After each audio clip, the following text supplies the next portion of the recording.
चलो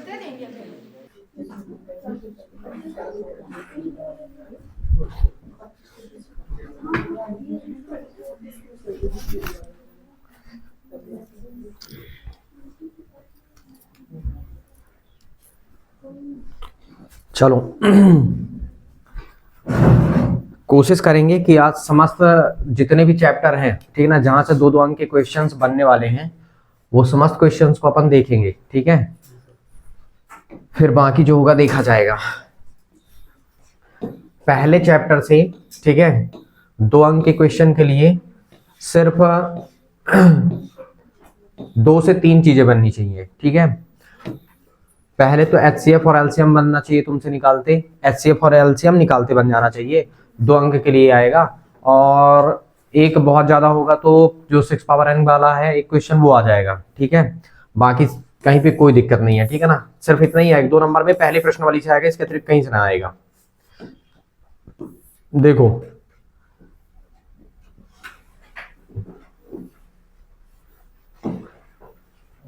ये जो क्वेश्चन है, एक क्वेश्चन ये, और इसी का एक भाई है,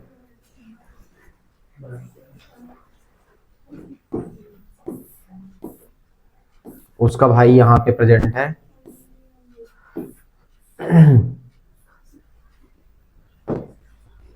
ये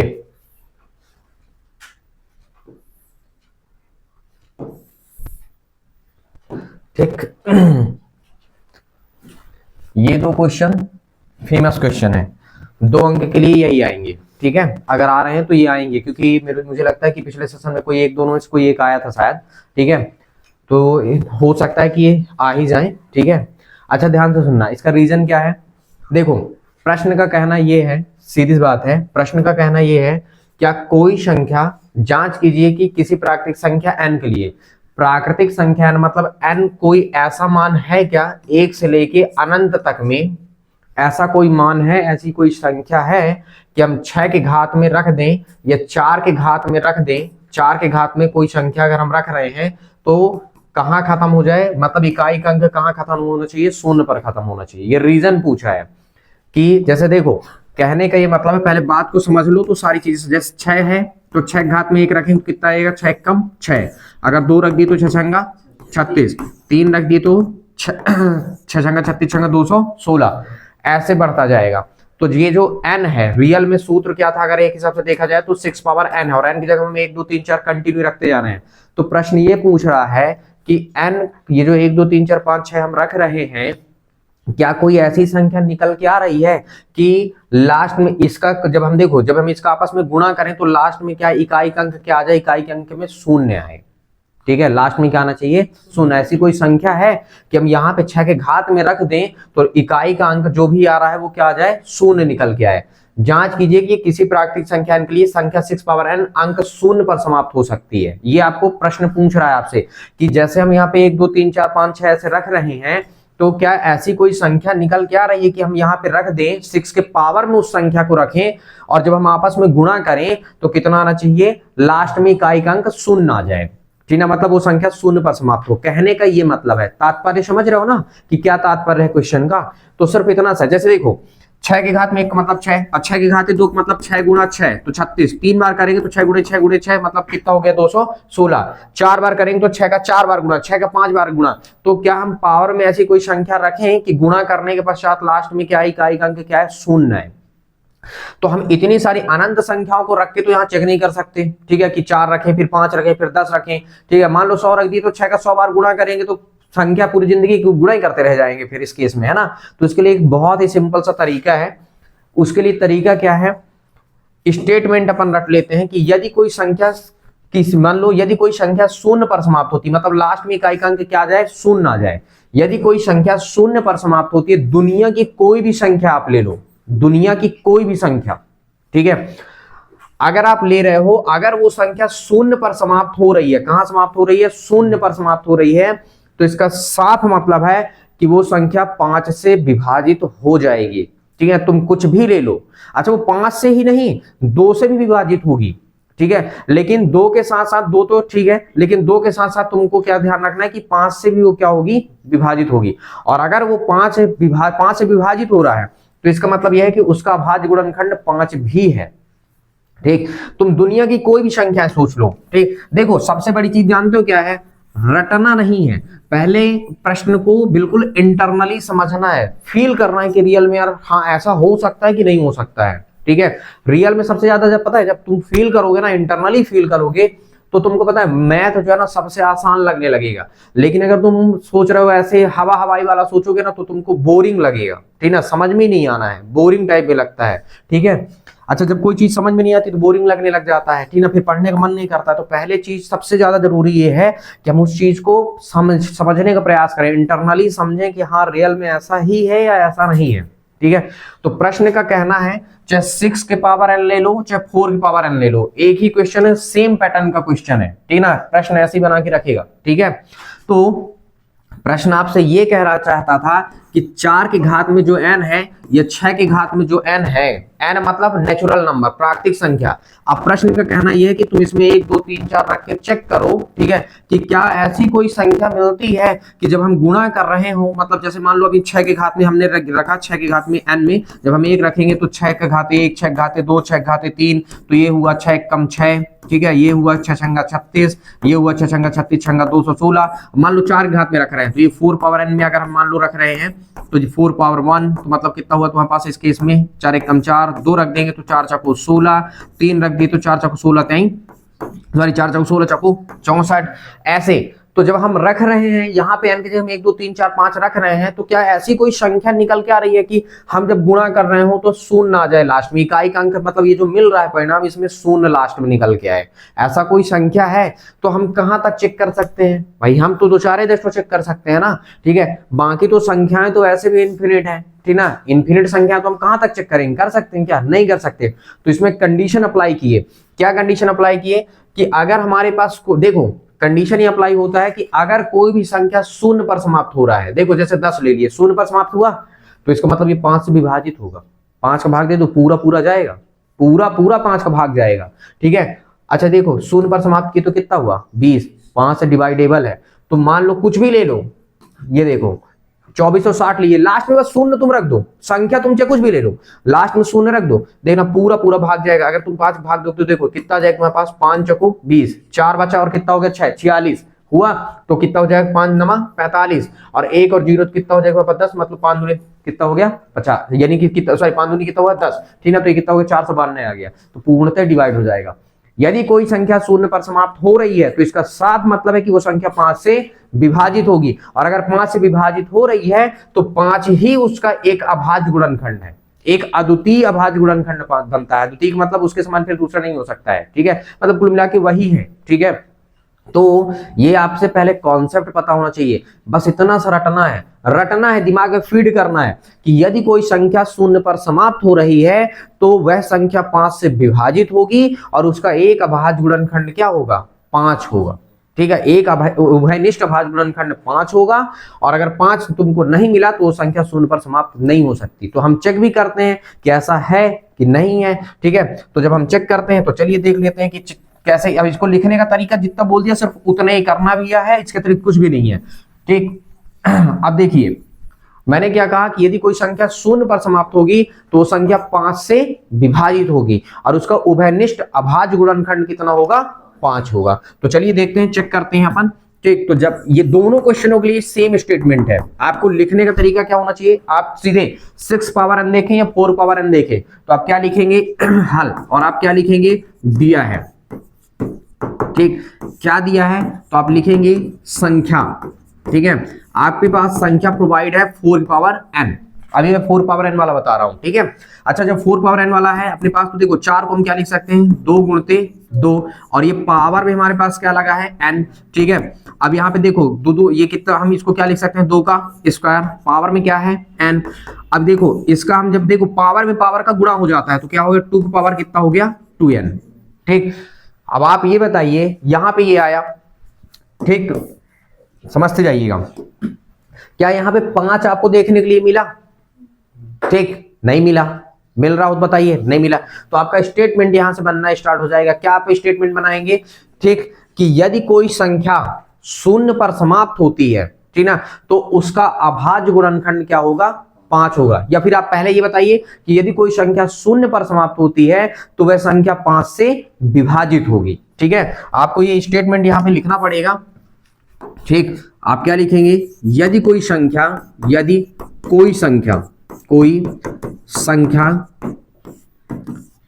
शून्य पर समाप्त होती है, किस पर, शून्य पर समाप्त होती है,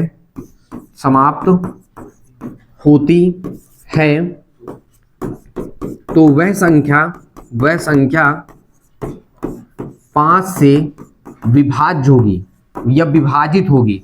विभाजित मतलब उसमें 5 का भाग चला जाएगा, ठीक ना, विभाजित होगी।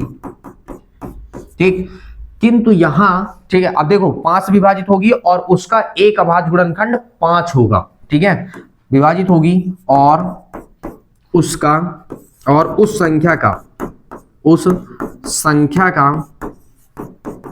एक अभाज्य गुणनखंड 5 होगा। क्या होगा, 5 होगा। लेकिन यहां अभाज्य गुणनखंड 5 है ही नहीं, कहीं दर्शन हुए 5 के, नहीं हुए। ठीक है, लेकिन यहां बताओगे, लेकिन यहां अभाज्य गुणनखंड 5 नहीं है, कि है, नहीं है, आता है। ठीक, फिर आप बताओगे, ठीक है, लास्ट में लिखो क्या आता है, संख्या 4 पावर n में n कोई भी ऐसी प्राकृत संख्या नहीं है जो शून्य पर समाप्त हो। ठीक, मतलब ऐसा n का मान निकलेगा ही नहीं, कोई n मान है ही नहीं इन्फिनिट तक में, अगर आप चेक कर लेंगे, ठीक ना, कि वो शून्य पर क्या हो जाए, समाप्त हो जाए। ठीक है, तो आपके पास बस यही स्टेटमेंट, यदि कोई संख्या शून्य पर समाप्त होगी, ठीक है, होगी, तो वह संख्या 5 से विभाजित होगी। या तो यहाँ पे होगी की जगह में अगर आप होती, जैसे होती है लिख सकते हो, ठीक ना, कि यदि कोई संख्या शून्य पर समाप्त होती है तो वह संख्या 5 से विभाजित होगी और उस संख्या का एक अभाज्य गुणनखंड 5 होगा। लेकिन यहां अभाज्य गुणनखंड 5 नहीं है, आपको कहीं देखने के लिए मिला, नहीं मिला। ठीक ना, अतः संख्या 4 पावर n में, ठीक ना, n कोई भी ऐसी प्राकृतिक संख्या नहीं है जो शून्य पर समाप्त हो सके या शून्य पर समाप्त हो। ठीक है, बस इतना सही स्टेटमेंट है। ठीक, अब मेरे हिसाब से स्टेटमेंट भी आपसे रट गया होगा। ठीक है, अच्छा, इसी का जब मैंने बताया ना कि इसी का ये बिल्कुल भाई है, ठीक ना, यानी क्योंकि एक एग्जांपल नंबर 1 है और एक एग्जांपल नंबर क्या है, एक क्वेश्चन नंबर क्या है, 5 है। ठीक है, तो ये था तुम्हारे पास। अच्छा, इसी में अब मैं 5वें नंबर में बता रहा हूं आपको। ठीक है,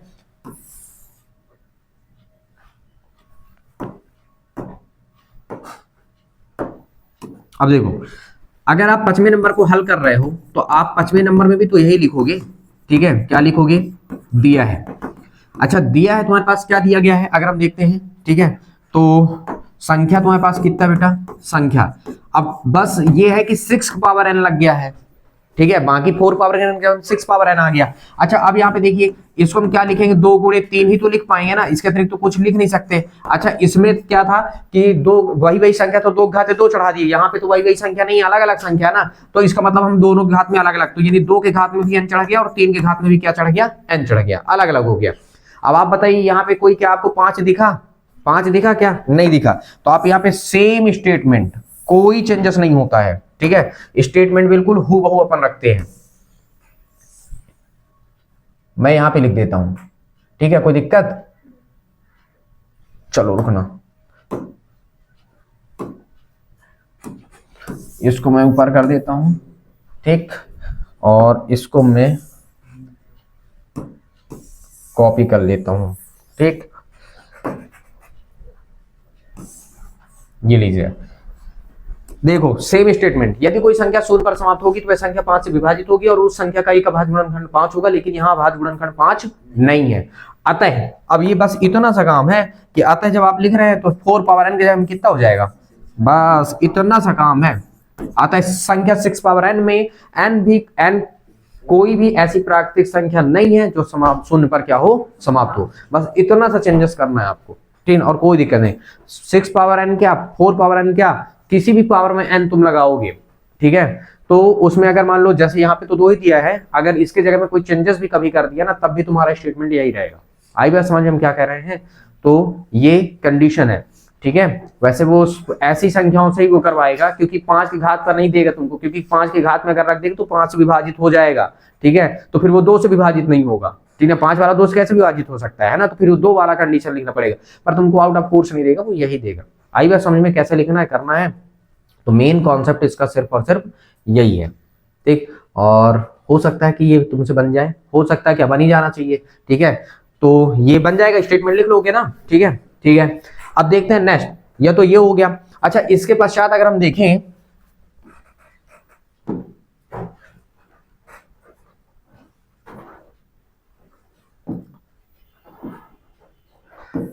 अब देखो यहां से बाकी और कुछ है ही नहीं, ठीक है। जैसे ये HCF और LCM का, ठीक है। अभी हालांकि मैं इन दोनों का केस बिल्कुल सॉर्ट आउट कर किए दे रहा हूं। यहाँ पे देखो, यहाँ पे दोनों चीज बताए दे रहे हैं। एक क्वेश्चन LCM में, ठीक ना, मतलब बहुत सारे लोगों को समस्या होती है, ठीक है।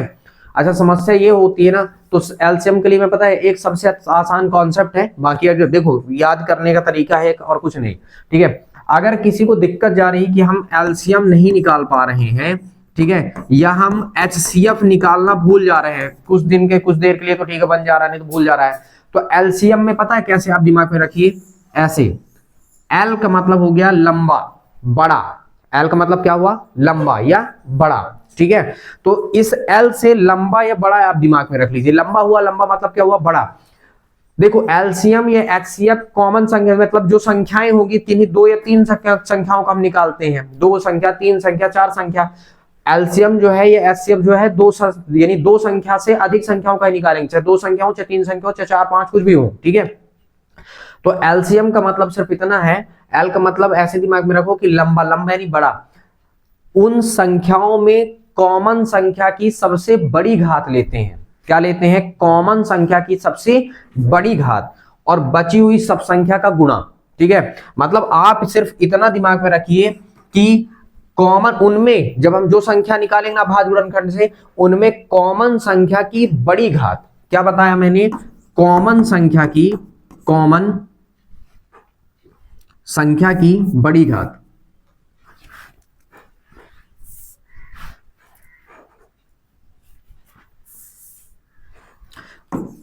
कॉमन संख्या की बड़ी घात। आपको क्या लेना है, कॉमन संख्या की बड़ी घात और गुणे बची हुई सब संख्या, जितनी भी संख्याएं बचेंगी, ठीक है, कॉमन संख्या छोड़ के। और दिमाग में रखो कि अपन को ऐसे ही कर लेना है, ठीक है, तो पूरा सस्पेंस ही खत्म हो जाएगा। देखो L मतलब लंबा समझो, लंबा मतलब बड़ा समझो। और देखो HCF में सिर्फ इतना सा काम, कॉमन संख्या की छोटी घात, सबसे छोटी घात लेना है और कुछ नहीं करना है। अच्छा, जब तुमको कॉमन संख्या की छोटी घात ही ना दिखे ना, मान लो कॉमन संख्या नहीं दिख रहा, तो इसका साफ मतलब है तब तुमको HCF सिर्फ एक लेना पड़ेगा। क्या लेना पड़ेगा, एक। चिन्ह ध्यान रखना इस चीज का। तो ये तरीका है, बस एक तरीका है, ठीक है, कि आप अपने दिमाग में रख लीजिए, ठीक है, और बाकी और कोई दूसरा तरीका नहीं है फिर, ठीक है। अब देखिए यहां पे, ठीक है, क्या बोला है, अभाज्य गुणनखंड मेथड से आपको बताना है, ठीक है। तो अभाज्य गुणनखंड जब विधि से आपको बताना है ना, तो देखिए पहले नंबर में अगर हम इसको क्या कर रहे हैं, हल कर रहे हैं, ठीक है। तो देखो क्या दिया गया है, 6, ठीक। तो पहले आप लिख सकते, ये तुम्हारे पास 6, तो कितना हुआ यहाँ से 3 दूना 6 और 3 एक कम 3, और एक तुम्हारे पास कितना है 20, तो कितना हुआ 10 दूना 20 और 5 दूना 10 और 5 एक कम 5। अब देखो यहाँ पे तुम्हारे पास क्या हुआ, चाहे तो तुम नंबरिंग कर दो, ए नंबर यानी कितना हुआ 6, 6 का कितना हुआ तुम्हारे पास 2 गुणे 3, डिब्बे में भी बंद करके रख लो आप, आसान पड़ेगा फिर। बी नंबर अगर हम देखें तो कितना है अपने पास 20 तुम्हारे पास, या फिर तुमको ए बी नहीं लिखना है तो कोई दिक्कत नहीं है, ठीक है, और लिख दो तुम, ठीक है, कि और हम 20 का निकाले तो कितना है 2 गुणे 5। तो हम इसको क्या लिख सकते हैं, कुल मिला के 20 किसके बराबर हुआ, 2 के घात, देखो डबल बार है ना, 2 घाते 2 लगा दो और कितना हुआ 5। इसको डिब्बे में इसलिए बंद करने के लिए मैं बोल रहा हूं, क्योंकि आप जब करेंगे ना तो आपको देखने में आसान हो जाएगा थोड़ी से, ठीक है। अच्छा, अब आप लिखेंगे, आप सीधे लिखिए अब, ठीक है। ये चाहे हिंदी में लिख दो चाहे इसमें लिख दो। आप क्या निकाल रहे हैं? LCM, और LCM किसका किसका निकाल रहे थे? 6 और कॉमा करके क्या लिखोगे? 20, ठीक है, बराबर। मैंने क्या बताया? कॉमन, दोनों में कॉमन संख्या की सबसे बड़ी घात। कॉमन संख्या मतलब एक ही प्रकार की संख्या, दो, दो घाते दो, तो ये दो के घाते एक है मतलब, और ये दो के घाते दो, तो इनमें दोनों में कॉमन संख्या क्या है? दो के घाते दो की सबसे बड़ी घात लिखा हो ना, कॉमन संख्या की बड़ी घात, ठीक है। फिर बची हुई सब संख्या का गुणा करना है, वो गुणे के चिन्ह लगा के लिखा हूं ना, बड़ी बची हुई सभी संख्या। तो कौन कौन बच गया? इनमें तो कॉमन वाले भी छोड़ दिए, अब कितना बच गया? 3 और 5, तो कितना आया बेटा? 3, देखो दो दूनी 4, 4 तय 12, 12 पंचे 60, मतलब 60 आंसर आ गया, ठीक है। अच्छा, और तुम्हारे पास क्या हो गया? और HCF, 6,20 मतलब 6 और 20 का HCF में क्या लिखा हूं? कॉमन संख्या की सबसे छोटी घात, इसके अतिरिक्त कुछ भी नहीं लेना, बची हो संख्या चाहे ना बची हो, इससे मतलब नहीं अपन को। कॉमन संख्या कौन है? दोनों में देखा जाए 2 बस दिख रहा, तो 2 के घाते 2 और 2, मतलब बची हुई संख्या केवल कितने हैं? कॉमन संख्या छोटी घात कितना? केवल 2 बचा, मतलब ये हमारा क्या हुआ? ये सेकेंड आंसर हुआ। ये पहला आंसर है एक, और ये दूसरा आंसर, बस इतना सा काम है, मतलब कंफ्यूजन होता ही नहीं है। अगर आप कंटिन्यू प्रैक्टिस करके रखे ना, कभी भी आपको कंफ्यूजन नहीं हो सकता है। अच्छा, इसके बारे में ये तो मान लीजिए हो ही गया। अगर आपको कभी जांच करना पड़े, ठीक है, तो जब जांच करना पड़ेगा ना, तो जांच में सबसे अच्छी कंडीशन ये होती है कि दो संख्याओं का जो गुणनफल होता है उनके HCF और LCM के गुणनफल के बराबर होता है। जांच की एक कंडीशंस है, ठीक है। जांच में मैंने क्या कहा कि जिन सिर्फ दो संख्या के लिए लागू है, ठीक है, 50 के लिए नहीं कि तुम किसी और का निकालने में लग जाओ, ठीक है। ये कंडीशन सिर्फ दो के लिए। जांच कितनी संख्याओं के लिए लागू है? ध्यान रखना है, केवल दो संख्या के लिए, तीसरी संख्या के लिए लागू नहीं है, ठीक है। तो देखो, अगर अब हम देखते हैं, अब दिमाग लगाओ, दो संख्याओं का गुणनफल, ठीक है, दी गई दो संख्याओं का गुणनफल। अच्छा, गुणनफल देखो क्या दिया था? 6 और कितना दिया है? 20। इसका कितना निकल के आया? 120 आ गया। चाहो तो समीकरण 1 मान लो भाई, 20 का 120 ही नहीं आएगा, संख्या 6 और 20 ही तो दिया था। अच्छा, अब तुम्हारे पास क्या हो गया? और, ठीक है, HCF गुणे LCM या LCM गुणे HCF कर लो, जो भी करना है, ठीक है। इन दोनों का गुणनफल कितना निकल के आ रहा है देखा जाए तो देखो, ये कितना था? HCF कितना? पहले HCF लिखे तो HCF लिख देते हैं। HCF कितना है हमारे पास? 2, और LCM कितना हमारे पास? 60। कितना निकला? 120। दोनों बराबर आया कि नहीं आया? आया। तो देखो, समीकरण 1 और 2 से क्या हो गया? अगर आप लिखना चाहते हो तो ऐसे लिख दो, क्या लिखोगे? समीकरण 1 और 2 से। हालांकि यहां पे नहीं बोला था, पर मैंने बता दिया, समीकरण 1 हुआ 2 से। क्या दिखा अपन को? कि दो संख्याओं का जो गुणनफल है, दो संख्याओं का गुणनफल किसके बराबर हुआ? HCF गुणे LCM के गुणनफल के बराबर है। बस खत्म, इतना तो काम है। तुम्हारे पास क्या हो? PROVED प्रूफ, ठीक है, मतलब दोनों चीजें क्या है? सत्य है, ठीक है, कि मतलब जो फॉर्मूला लग रहा है बिल्कुल सही लग रहा है। तो ये कंडीशन है कि अगर आप चाहें तो, मैं तो यहाँ पे बता दिया, ठीक है, कभी कभी ये 2 नंबर से बढ़ा के 3 नंबर में जांच करने में दे सकता है ना। तो ये मैंने बता दिया, हो सकता है 2 में ही दे दे, है ना, ऐसा भी कुछ नहीं कहा जा सकता है। आप ऐसे निकाल दीजिए, ठीक है, दी गई दो संख्याओं को गुणनफल हम देख रहे हैं, तो जो संख्या उसका निकालिए। 3 संख्या के लिए ये मेथड लागू नहीं होता है, बार बार बता रहा हूं मैं, ठीक है। 3 संख्या के लिए ये मेथड लागू नहीं है, ठीक है, सिर्फ 2 संख्याओं के लिए लागू होता है, ठीक। और तुम किसी भी 2 संख्या का निकाल सकते हो। अगर ऐसा नहीं आया, ठीक है, तो मतलब तुमने गलत किया कहीं पे। ये कंडीशन है, इसमें जांच करने के लिए रूल्स ही है ये, ठीक है, और कोई दूसरा रूल्स नहीं है। यहां पे तो तुम्हारे लिए यही रूल्स है, बाकी तो रूल्स की कमी नहीं है, ठीक है। अब देखो, 620 का अपन निकाल लिए। अब देखो, यहां से 96,404 का तुम निकाल सकते हो। सेम क्वेश्चन है, डिजिट तो चेंज हुआ है और क्या हुआ है, ठीक है। उसके पश्चात आप देख लीजिए, ठीक है, 672 और 120 का अपन निकाल लेते हैं। ये तीन संख्याएं हैं, ठीक है। 672 120 का सेम मेथड लगाना है आपको, सेम निकालना है। देखो, करने का तरीका सेम रहेगा, कोई दिक्कत नहीं होगी, ठीक ना। हल, अब इन तीन संख्या में ऐसा कुछ रूल्स लागू नहीं होता है, ठीक है, कि तीन संख्या में हम जांच करने जाए। तीन संख्या के लिए जांच वाली विधि लागू ही नहीं होती है। सत्तर सत्तर में पूछ सकता है तुमसे, क्या तीन संख्याओं के लिए लागू है विधि? तो तीन संख्या के लिए लागू नहीं है, सिर्फ दो संख्या के लिए लागू होता है। देखो साइड में आप कर लीजिए पहले किसका, छह का। छह का कितना हुआ तुम्हारे पास, 3 दूना 6 और 3 एक कम 3। उसके बाद कितना हुआ 72, तो 72 का आप करेंगे कितना हो गया, 36 दूना 72, 18 दूनी 36, 9 दूनी 18 और कितना हुआ 3 त्रिकाई 9 और 3 एक कम 3। ये गुणन खंडन बनता होगा ना तो मैं कुछ नहीं कर सकता फिर, ठीक है। अब यही नहीं बनेगा तो फिर इसके अतिरिक्त मेरे पास भी कोई रास्ता नहीं है, पहले यही सीखो। फिर 120 का कितना हुआ, 60 दूना 120, 30 दूना 60, 15 दूना 30 और कितना हो गया 5 तिहाई 15 और 5 एक कम 5, ठीक है। ए भी डाल के लिख सकते हो, ठीक ना। ए नंबर तुम्हारे पास कितना है 6, तो 6 को क्या लिखोगे तुम 2 गुणे 3, क्या लिखा आपने 2 गुणे 3। डिब्बे में ऐसे बंद कर लीजिए, कोई दिक्कत नहीं। बी वाला, अब बी में तुम्हारे पास कितना है 72, कितना हो गया 2 गुणे 2 गुणे 2 गुणे 3 गुणे 3, यही तो है ना। अच्छा देखो 72 को हम मतलब क्या लिख सकते हैं, 2 कितने बार है 3 बार, तो 2 के घाते चढ़ गया 3, 3 कितने बार है 2 बार, तो 3 के घाते क्या चढ़ गया 2। ये है कंडीशन इसकी, ठीक है। अच्छा नेक्स्ट अगर हम देखें 120 का भी कर रखे हैं तो 120 साइड में कर दो, ठीक है ना, कोई कर लिया करो कोई दिक्कत नहीं है, ठीक है। सी नंबर हम ले लेते हैं, संख्या कितनी है अपने पास 120, कितना है तुम्हारे पास 2 गुणे 2 गुणे 2 गुणे 3 गुणे 5, तो इसका मतलब 120 हमारे पास कितना निकला, 2 कितने बार है 3 बार, 2 घाते 3 और 3 और गुणे कितना हुआ 5। ये डिब्बा तुरंत बंद कर दिए, कर लिए।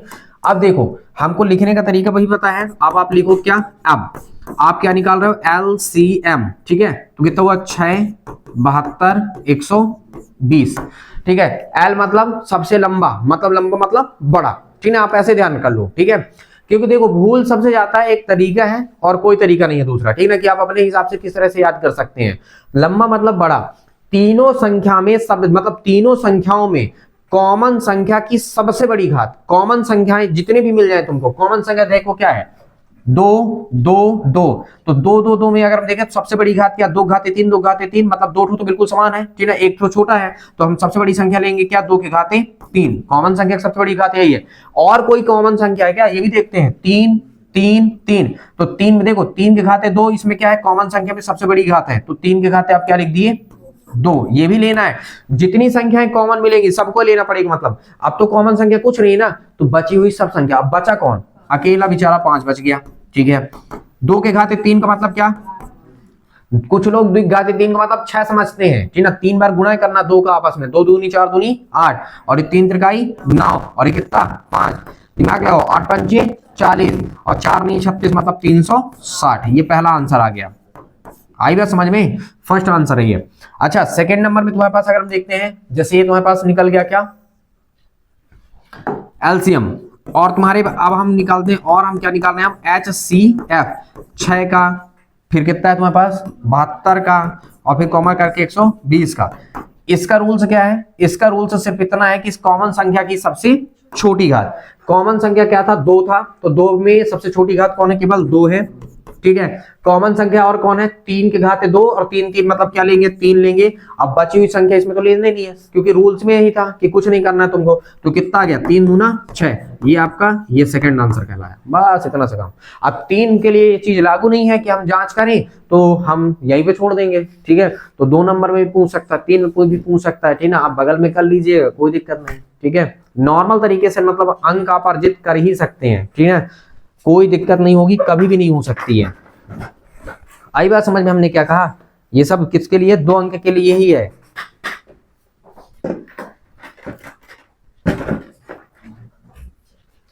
हाँ चलो और देखते हैं, ठीक, कुछ चीजों को देख लेते हैं।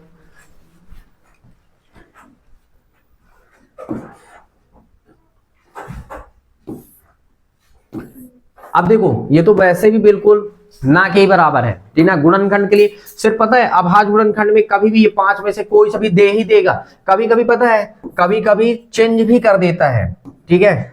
इतना सा काम देखो हम बताते हैं, जैसे बोला गया ना तुम्हारे पास, जैसे मान लो अपन हल कर रहे हैं, क्या बोला है सिर्फ कितना, उसकी डिमांड कितनी है, अभाज्य संख्या के गुणनफल के रूप में लिखना है। अभाज्य संख्या देखो बहुत सारे बच्चों को हमेशा का सस्पेंस रहता है कि अभाज्य संख्या क्या है, भाज्य संख्या क्या है, ठीक है। प्रभु भाज्य और भाज्य का से देखो नाम से स्पष्ट है, भाज्य ठीक ना, जो विभाजित हो जाए, और अभाज्य जो विभाजित ना हो। ठीक है, एक को छोड़ के, ठीक है, जो संख्या स्वयं से, ठीक है, जो संख्या स्वयं के अतिरिक्त किसी से नहीं डिवाइड हो सके, ठीक है, मतलब खुद के अतिरिक्त तो उसमें किसी का भाग ना जाए, वही अभाज्य संख्या है। ठीक है, जो संख्या स्वयं के अतिरिक्त किसी से डिवाइड ना होगी वही क्या है, अभाज्य संख्या। और जो संख्या स्वयं से और किसी दूसरी संख्या से डिवाइड हो जाएगी उसी इसलिए वो क्या है, अभाज्य संख्या है। जैसे बहुत सारे बच्चे कंफ्यूज रहते हैं कि दो भाज्य है कि अभाज्य है। एक बात बताओ, दो में स्वयं के अतिरिक्त किसी का भाग जाएगा क्या? तो स्वयं से डिवाइड हो सकता है लेकिन किसी से डिवाइड नहीं हो सकता।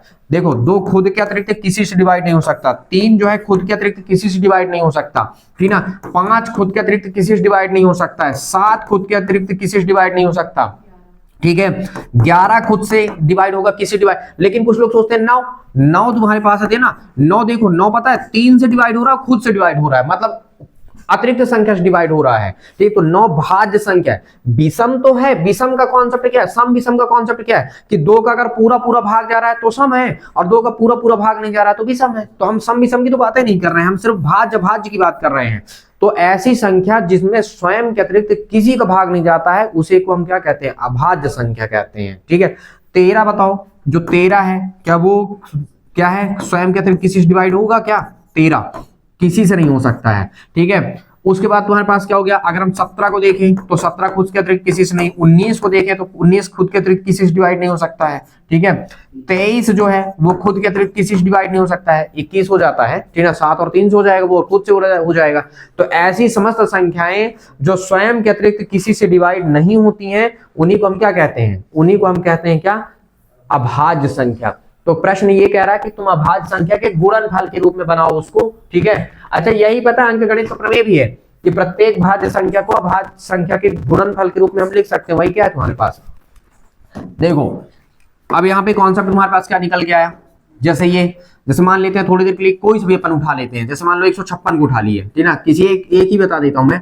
जैसे मान लो मैं उठाया कितना, 156, ठीक है, तो सेकेंड नंबर अपने पास है। ठीक है, तो क्या हुआ तुम्हारे पास, जैसे हम 156 को यहाँ पे लिख लिए। अब 156 चाहे तो तुम यहीं पे लिख लो, सिंगल तो है, ठीक है, यहीं कर लेते हैं अपन। 156 तुम्हारे पास कितना हो जाएगा, 2 से डिवाइड किए 2 सत्ते 14, 1 और 2 अट्ठे 16, यहाँ से 2 तिहाई 6 और 2 नम 18, और उसके बाद कितना हो जाएगा, यहाँ से कुल मिला के 13 तिहाई 39 और 13 एकम 13। अब देखो 156 को क्या लिखोगे तुम, 2 गुणे 3 गुणे 13।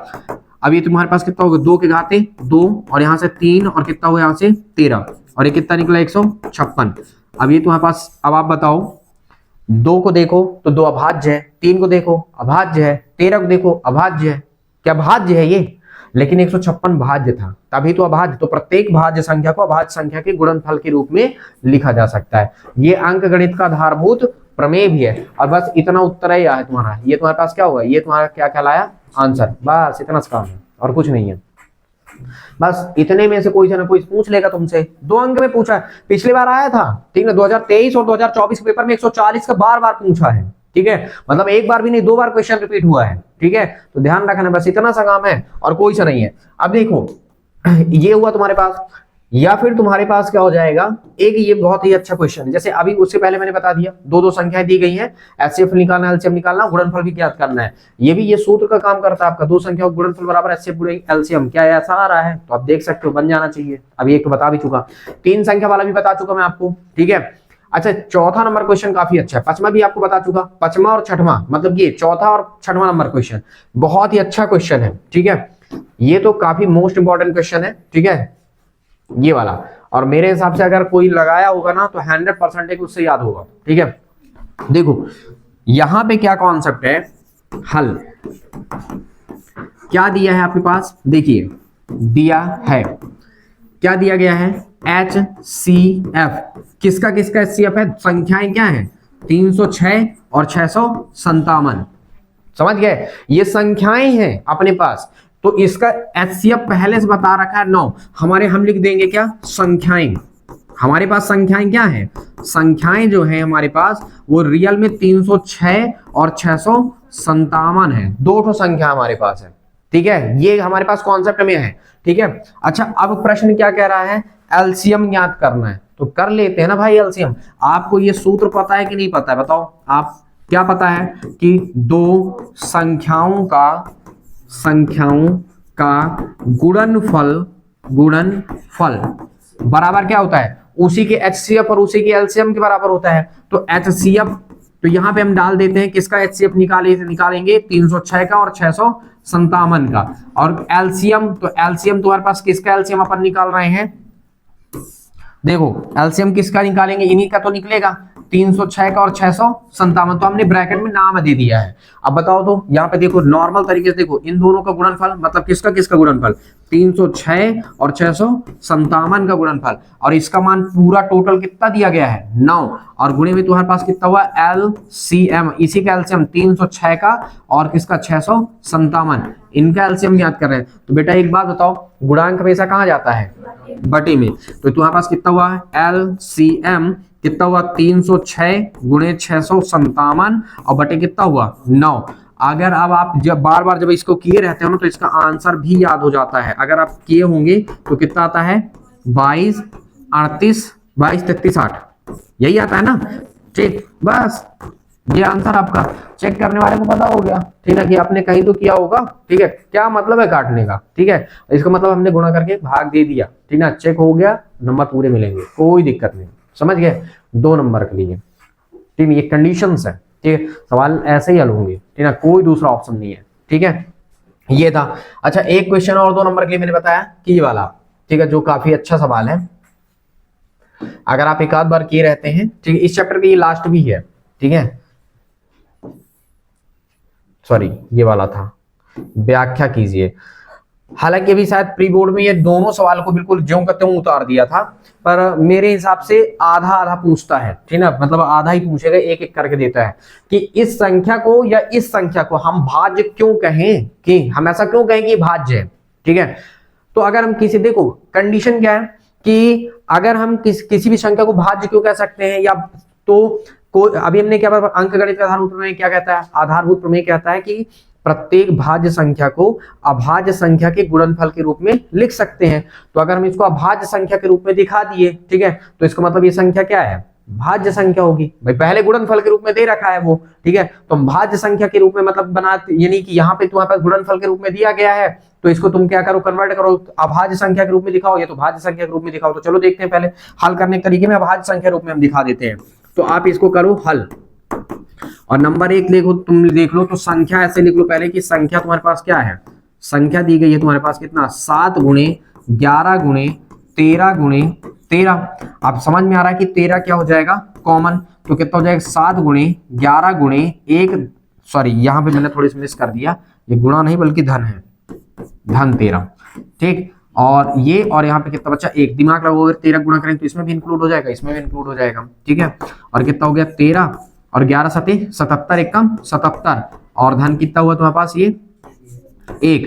तो अब देखो यहाँ से कितना हो जाएगा 13, और ये कितना हो गया तुम्हारे पास यहाँ से 77, और कितना हुआ 78। अब हम 78 का गुणनखंड कर डालें, तो 78 का अगर हम गुणनखंड कर रहे हैं तो देखो, ठीक है, 78 का कहीं रफली काम कर लो तो कितना हो जाएगा 2 तिहाई 6 और 2 नम 18, और यहाँ से 13 तिहाई 39 और 13 एकम 13, ये रफली काम हो गया। इसका मतलब हमारे पास क्या आया, दिमाग लगाओ, कि 2 तो 13 तुम्हारे पास पहले से था, लेकिन इसका कितना निकला 2 गुणे 3 गुणे 13। अब यहाँ पे क्या दिखा कि 13 डबल हो गया, पहले हम लिख दिए 2, फिर हमने क्या लिखा 3, और ये कितना हो गया तुम्हारे पास 13। 13 कितने बार 2 बार, तो 2 का इस मतलब 13 के घात में 2 लग गया, मतलब 13 का स्क्वायर। तो 2 क्या है अभाज्य, 3 क्या है अभाज्य, 13 क्या है अभाज्य। तो अगर हम अभाज्य संख्या के गुणनफल के रूप में दिखा पा रहे हैं तो इसका मतलब ये संख्या क्या है, भाज्य संख्या है। तो आप लिखेंगे क्या स्टेटमेंट, ये पीछे रफली काम के लिए था, ठीक है, स्टेटमेंट फिर आपको क्या लिखना है, सिर्फ इतना, ठीक है। आता है संख्या, कौन सी संख्या, ये जो था 7 गुणे 11 गुणे 13 धन 13 भाज्य संख्या है, क्या है, भाज्य संख्या है। क्यों है, क्योंकि सॉरी क्योंकि इसे अभाज्य संख्या के गुणनफल के रूप में लिखा जा सकता है, अभाज्य संख्या के गुणनफल के रूप में, गुणनफल के रूप में लिखा जा सकता है। बस ये रीजन है, ठीक है, कि प्रत्येक भाज्य संख्या को देखो, ये संख्या क्या है, अतः संख्या ये भाज्य संख्या है। क्यों है? क्योंकि इसे अभाज्य संख्या के गुणनफल के रूप में लिखा जा सकता है। अगर हम किसी भी संख्या को अभाज्य संख्या के गुणनफल के रूप में दिखा दिए तो इसका मतलब वो संख्या क्या है, भाज्य संख्या है। ये कंडीशन है कि अगर हम किसी भी संख्या को अभाज्य संख्या के गुणनफल के रूप में प्रॉपर अगर हम दिखा पा रहे हैं तो इसका साफ मतलब है कि वो संख्या क्या है, भाज्य होगा, क्योंकि भाज्य को ही हम अभाज्य संख्या के गुणनफल के रूप में लिख सकते हैं और किसी को नहीं लिख सकते। तो पहला नंबर का था तुम्हारा, अगर मान लो हम इसी में कर रहे हैं, सेकंड नंबर डाल के कर रहे हैं, जैसे ये दिया था तुम्हारे पास सेकंड नंबर कितना है तुम्हारे पास, संख्या लिख सकते हो, संख्या क्या था तुम्हारे पास 7 गुणे 6 गुणे 5 गुणे 4 गुणे 3 गुणे 2 गुणे 1 और धन कितना है 5। तो समझ में आ रहा है कि इससे हम क्या कॉमन कर सकते हैं, 5। क्या कॉमन किए 5, तो कितना हुआ 7 गुणे 6 गुणे, अब देखो 5 जब में आ जाएगा 1, 4 गुणे 3 गुणे 2 गुणे 1 और इस 5 जब कितना आ गया 1। अब हम गुणा करते हैं सबका, 7 6 42, 42 से कम 42, 42 में 4 का कर लो, ठीक है, तो कितना आ जाएगा बताओ। चलो समय बचाने के लिए हम थोड़ी इस कैलकुलेटर का यूज कर लेते हैं। देखो कितना आ गया 7 गुणे 6 गुणे कितना है 1 गुणे 4 गुणे 3 गुणे 2, मतलब सीधे 3 दूनी 6 कम 6, सीधे 6 का कर लेते हैं, 1000 कितना आ गया 8। तो ये तुम्हारे पास कितना हुआ 1008 और उधर बचा है धन का 1, ये हुआ 5 और ये जुड़ के कितना हो गया 1009 और ये कितना हुआ 5 और ये 1009 किसी से वही नहीं होता है, ठीक है ना, डिवाइड ही नहीं होता है, मतलब इसका गुणनखंड ही नहीं हो पाएगा, तो 1009, ठीक है। तो ये 1009 स्वयं अभाज्य संख्या है, ठीक है, वो खुद के तरीके किसी से डिवाइड नहीं होता, और 5 भी क्या है अभाज्य संख्या है। तो सेम स्टेटमेंट लिखना पड़ेगा, स्टेटमेंट आपको क्या लिखना होगा, सेम, ठीक। तो मैं इसको यहाँ पे इतना कॉपी कर लेता हूं और एक चीज को हटा देता हूं, ठीक है। तो हम बताएंगे, क्या बताएंगे यहाँ पे, ठीक है, संख्या बस चेंज कर देते हैं, ये 5 था ना, अतः संख्या 7 गुणे 6 गुणे 5 गुणे 4 गुणे 3 गुणे 2 गुणे 1 धन 5, ठीक है, भाज्य संख्या है, क्योंकि इसे अभाज्य संख्या के गुणनफल के रूप में लिखा जा सकता है। पहले चैप्टर में तुम्हारे पास सिर्फ इतना ही था, ठीक है, यहीं से पूछेगा तो पूछेगा तुमसे और यहीं से ऑब्जेक्टिव भी बना लेगा, एससीएफ से हमको ऑब्जेक्टिव भी बनाता है और साथ में तुम्हारे पास 2 नंबर का क्वेश्चन भी बनाएगा, ठीक है। सेकेंड नंबर में अगर हम देखते हैं,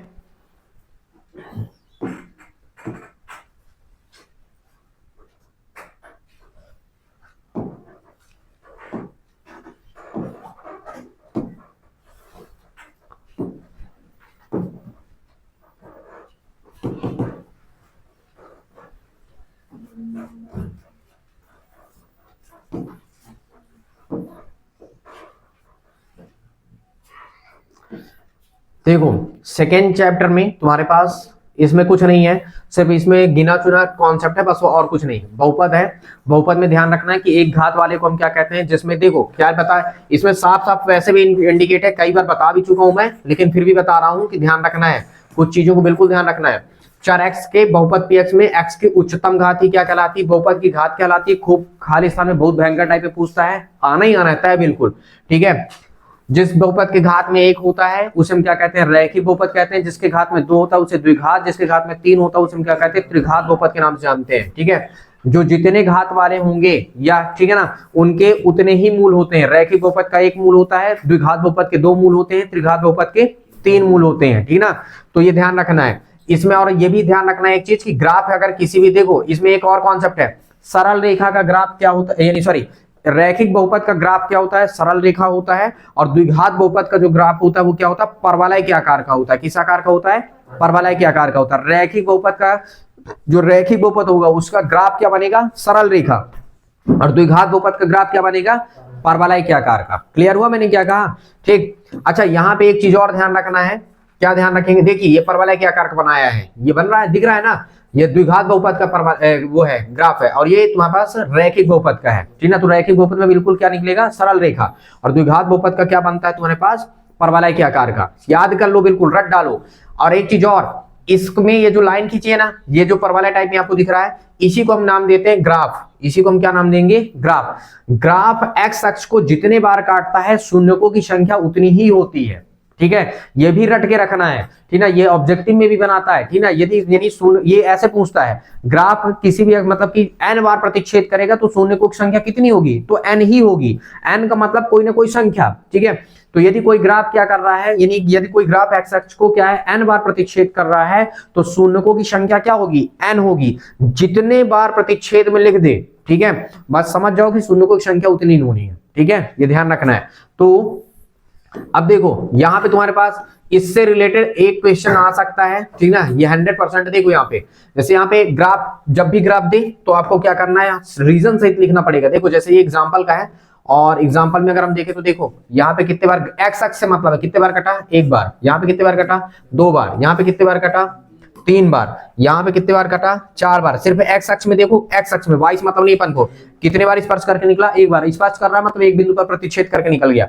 कितने बार कटा? यहाँ पे 1 बार। तो आपको बताना पड़ेगा साफ सुथरा, देखिए कितना अच्छे से लिखा है, ठीक ना। पहले नंबर में शून्यकों की संख्या 1 है, कॉमा, क्योंकि ग्राफ एक्स अक्ष को केवल एक बिंदु पर प्रतिच्छेद करता है, बस इतना सा काम बताना है आपको, ठीक ना। जैसे 2 है तो शून्यकों की संख्या 2 है, क्योंकि ग्राफ एक्स अक्ष को 2 बिंदुओं पर प्रतिच्छेद करता है, बस इतना सा स्टेटमेंट लिखना है। सब में आपको यही करना है। 2.1 में तुमको सेम यही चीज दे के रखा है, ठीक है, बस तुमको यही बताना है। इसमें पूछे शून्यकों की संख्या कितनी है? 2। क्यों? क्योंकि ग्राफ एक्स अक्ष को 2 बिंदुओं पर प्रतिच्छेद करता है। यहाँ पे अगर देखें तो 1, 2, 3 और 4, यहाँ पे शून्यकों की संख्या कितनी है? 4। क्यों? क्योंकि ग्राफ एक्स अक्ष को 4 बिंदुओं पर प्रतिच्छेद करता है, बस इतना सा सिंपल सा रीजन है, और कुछ नहीं है रीजन, ठीक है, बस खत्म। 2.1 में खत्म। 2 नंबर का क्वेश्चन बनाएगा तो यही बना लेगा फिर। अच्छा, अब तुम्हारे पास अगर हम देखते हैं 2 नंबर का क्वेश्चन, तो मान लो ठीक है, ये तो मान लीजिए अपने पास है ही। इसमें बहुत ही फेमस टाइप में क्वेश्चन पूछता है, आधा आधा टाइप में क्वेश्चन पूछता है, ठीक है। जैसे हम तुमको बता दें, जैसे देखो यहाँ पे मैं सीधे प्रश्नावली में चलता हूं, तुमको बताता हूं। ये देखो, एक ये क्वेश्चन पूछता है, ये 2 क्वेश्चन बहुत ही नॉर्मली रखता ही रखता है, पेपर में हमेशा पूछता है आपसे, सिर्फ इतना, ठीक है। इनको दे देगा और पूछेगा कि आपको क्या बताना है? केवल शून्य के ज्ञात करना है। पेपर में हमेशा आधा क्वेश्चन करता है, इतना सा करेगा। देखिए फ्रेम भी वो ऐसे कर लेगा,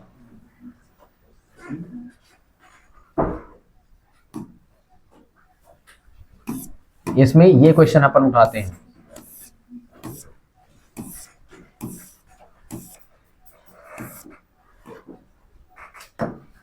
एग्जाम्पल का ये क्वेश्चन उठा लेता हूं मैं, इतना सा, बस इतना सा भाई साहब, इतना से ही प्रश्न बनाएगा, ठीक। ये देखिए, मैं इसको पहले बता देता हूं, फिर तीनों को बताता हूं मैं, ठीक है। वो तो प्रश्न वाली का है, ठीक है। ये 2 वाला खूब पूछता है, ठीक है, हालांकि वो 3 वाला भी पूछ लेता है। हालांकि दोनों, ये भी द्विघात है, घात में 2 है तो द्विघात बहुपद है, द्विघात बहुपद है, द्विघात बहुपद है। वो अलग बात है कि किसी में ए नहीं है, मतलब किसी में, सॉरी, ए तो सब में रहेगा, किसी में बी नहीं है या किसी में सी नहीं है। ये भी ध्यान रखना है कि पेपर में ऑब्जेक्टिव के तौर पे क्या पूछता है? द्विघात बहुपद का व्यापक या रूप बताइए या स्वरूप बताइए। तो द्विघात बहुपद का स्वरूप क्या है? ax का square plus bx plus c, जहां तुम्हारे पास क्या होगा? a b c वास्तविक संख्याएं हैं, और तुम्हारे पास क्या है? a डज नॉट इक्वल क्या? 0। कभी भी a शून्य नहीं होगा। अगर a शून्य हो जाएगा तो ये पोर्शन शून्य हो जाएगा। तो क्या तुमको बताओ, स्क्वायर वाला पोर्शन कहीं पे शून्य दिख रहा है? नहीं दिख रहा है। जब स्क्वायर पोर्शन शून्य हो जाएगा तो द्विघात कहां बन रहा है? वो तो रैखिक दिखने लग गया, है ना। तो ध्यान रखना है कि कभी भी द्विघात बहुपद में जो स्क्वायर वाला पोर्शन, वो कभी मतलब a कभी भी शून्य हो ही नहीं सकता, चाहे कुछ भी हो जाए। अगर a शून्य हो जाएगा ना तो सब खेल खत्म, ठीक है, ये ध्यान रखना है। तो ये तुम्हारे पास क्या है? व्यापक रूप है। कभी कभी पूछता है, बराबर में 0 कभी ना लगाना, अगर लगा दोगे ना तो क्या बन जाएगा? वो समीकरण बन जाएगा, ठीक है, ध्यान रखना इस चीज का। अब देखो, इसको हल करते हैं तो सिर्फ इतना हल, आप सिर्फ पता है क्या लिखोगे? दिया है, क्या लिखोगे? दिया है, क्या दिया है? बहुपद। अब बेटा बहुपद में आपको क्या लिख देना है? px। बहुपद px के रूप में हमने मान लिया कि क्या है? x स्क्वायर माइनस कितना है? 3 है। बहुपद को हमेशा px से ही लिखते हैं। p, अब चूंकि x के फॉर्म में तो px के नाम से लिख दिया। अब देखना यहाँ पे भी मैं चेंज करके लिखूंगा, ठीक है। अच्छा, ये आ गया, आ गया। अब कंडीशन इसमें है कि हल करने के लिए आप क्या करेंगे? मानेंगे। क्या लिखेंगे? माना, क्योंकि शून्य का मतलब शून्य कुछ और नहीं है, x का मान है, ठीक है। तो देखो x के मान को ही शून्य कहते हैं, तो जो रैखिक बहुपद होता है उसका एक ही शून्यक होता है, मतलब एक ठो x का मान निकलेगा, द्विघात बहुपद का 2 ठो निकलेगा, त्रिघात बहुपद का 3 ठो निकलेगा। ठीक है, तो देखो हम क्या मान रहे हैं कि माना px बराबर क्या मान लिए 0, सेम पैटर्न भी हल करना है। ठीक है, ध्यान रखना। तो इस केस में तुम्हारे पास क्या बना, अगर हम देखें तो देखो जब यहां पे रख देंगे तो कितना हो गया तुम्हारे पास 0 बराबर कितना हुआ x square minus 3। Common sense क्या है, दिमाग लगाइए कि अगर हम -3 को इधर ला रहे हैं तो प्लस का हो जाएगा, तो x स्क्वायर बराबर क्या कहलाया, प्लस का 3 बचेगा। अब वर्ग हटाते हैं ना बेटा, तो ध्यान रखना है कि वर्ग हटाने पे प्लस माइनस सहित रूट लगाया जाता है। ठीक है, क्या लगाते हैं, प्लस माइनस सहित रूट लगाते हैं। तो इसका मतलब पता है x का मान डबल है, एक तो क्या है रूट का 3 है और एक तो क्या है माइनस का रूट 3 है। तो आता है क्या, लास्ट में स्टेटमेंट ऐसे लिखोगे, आता है बहुपद, अब बहुपद तुम्हारे पास क्या है px।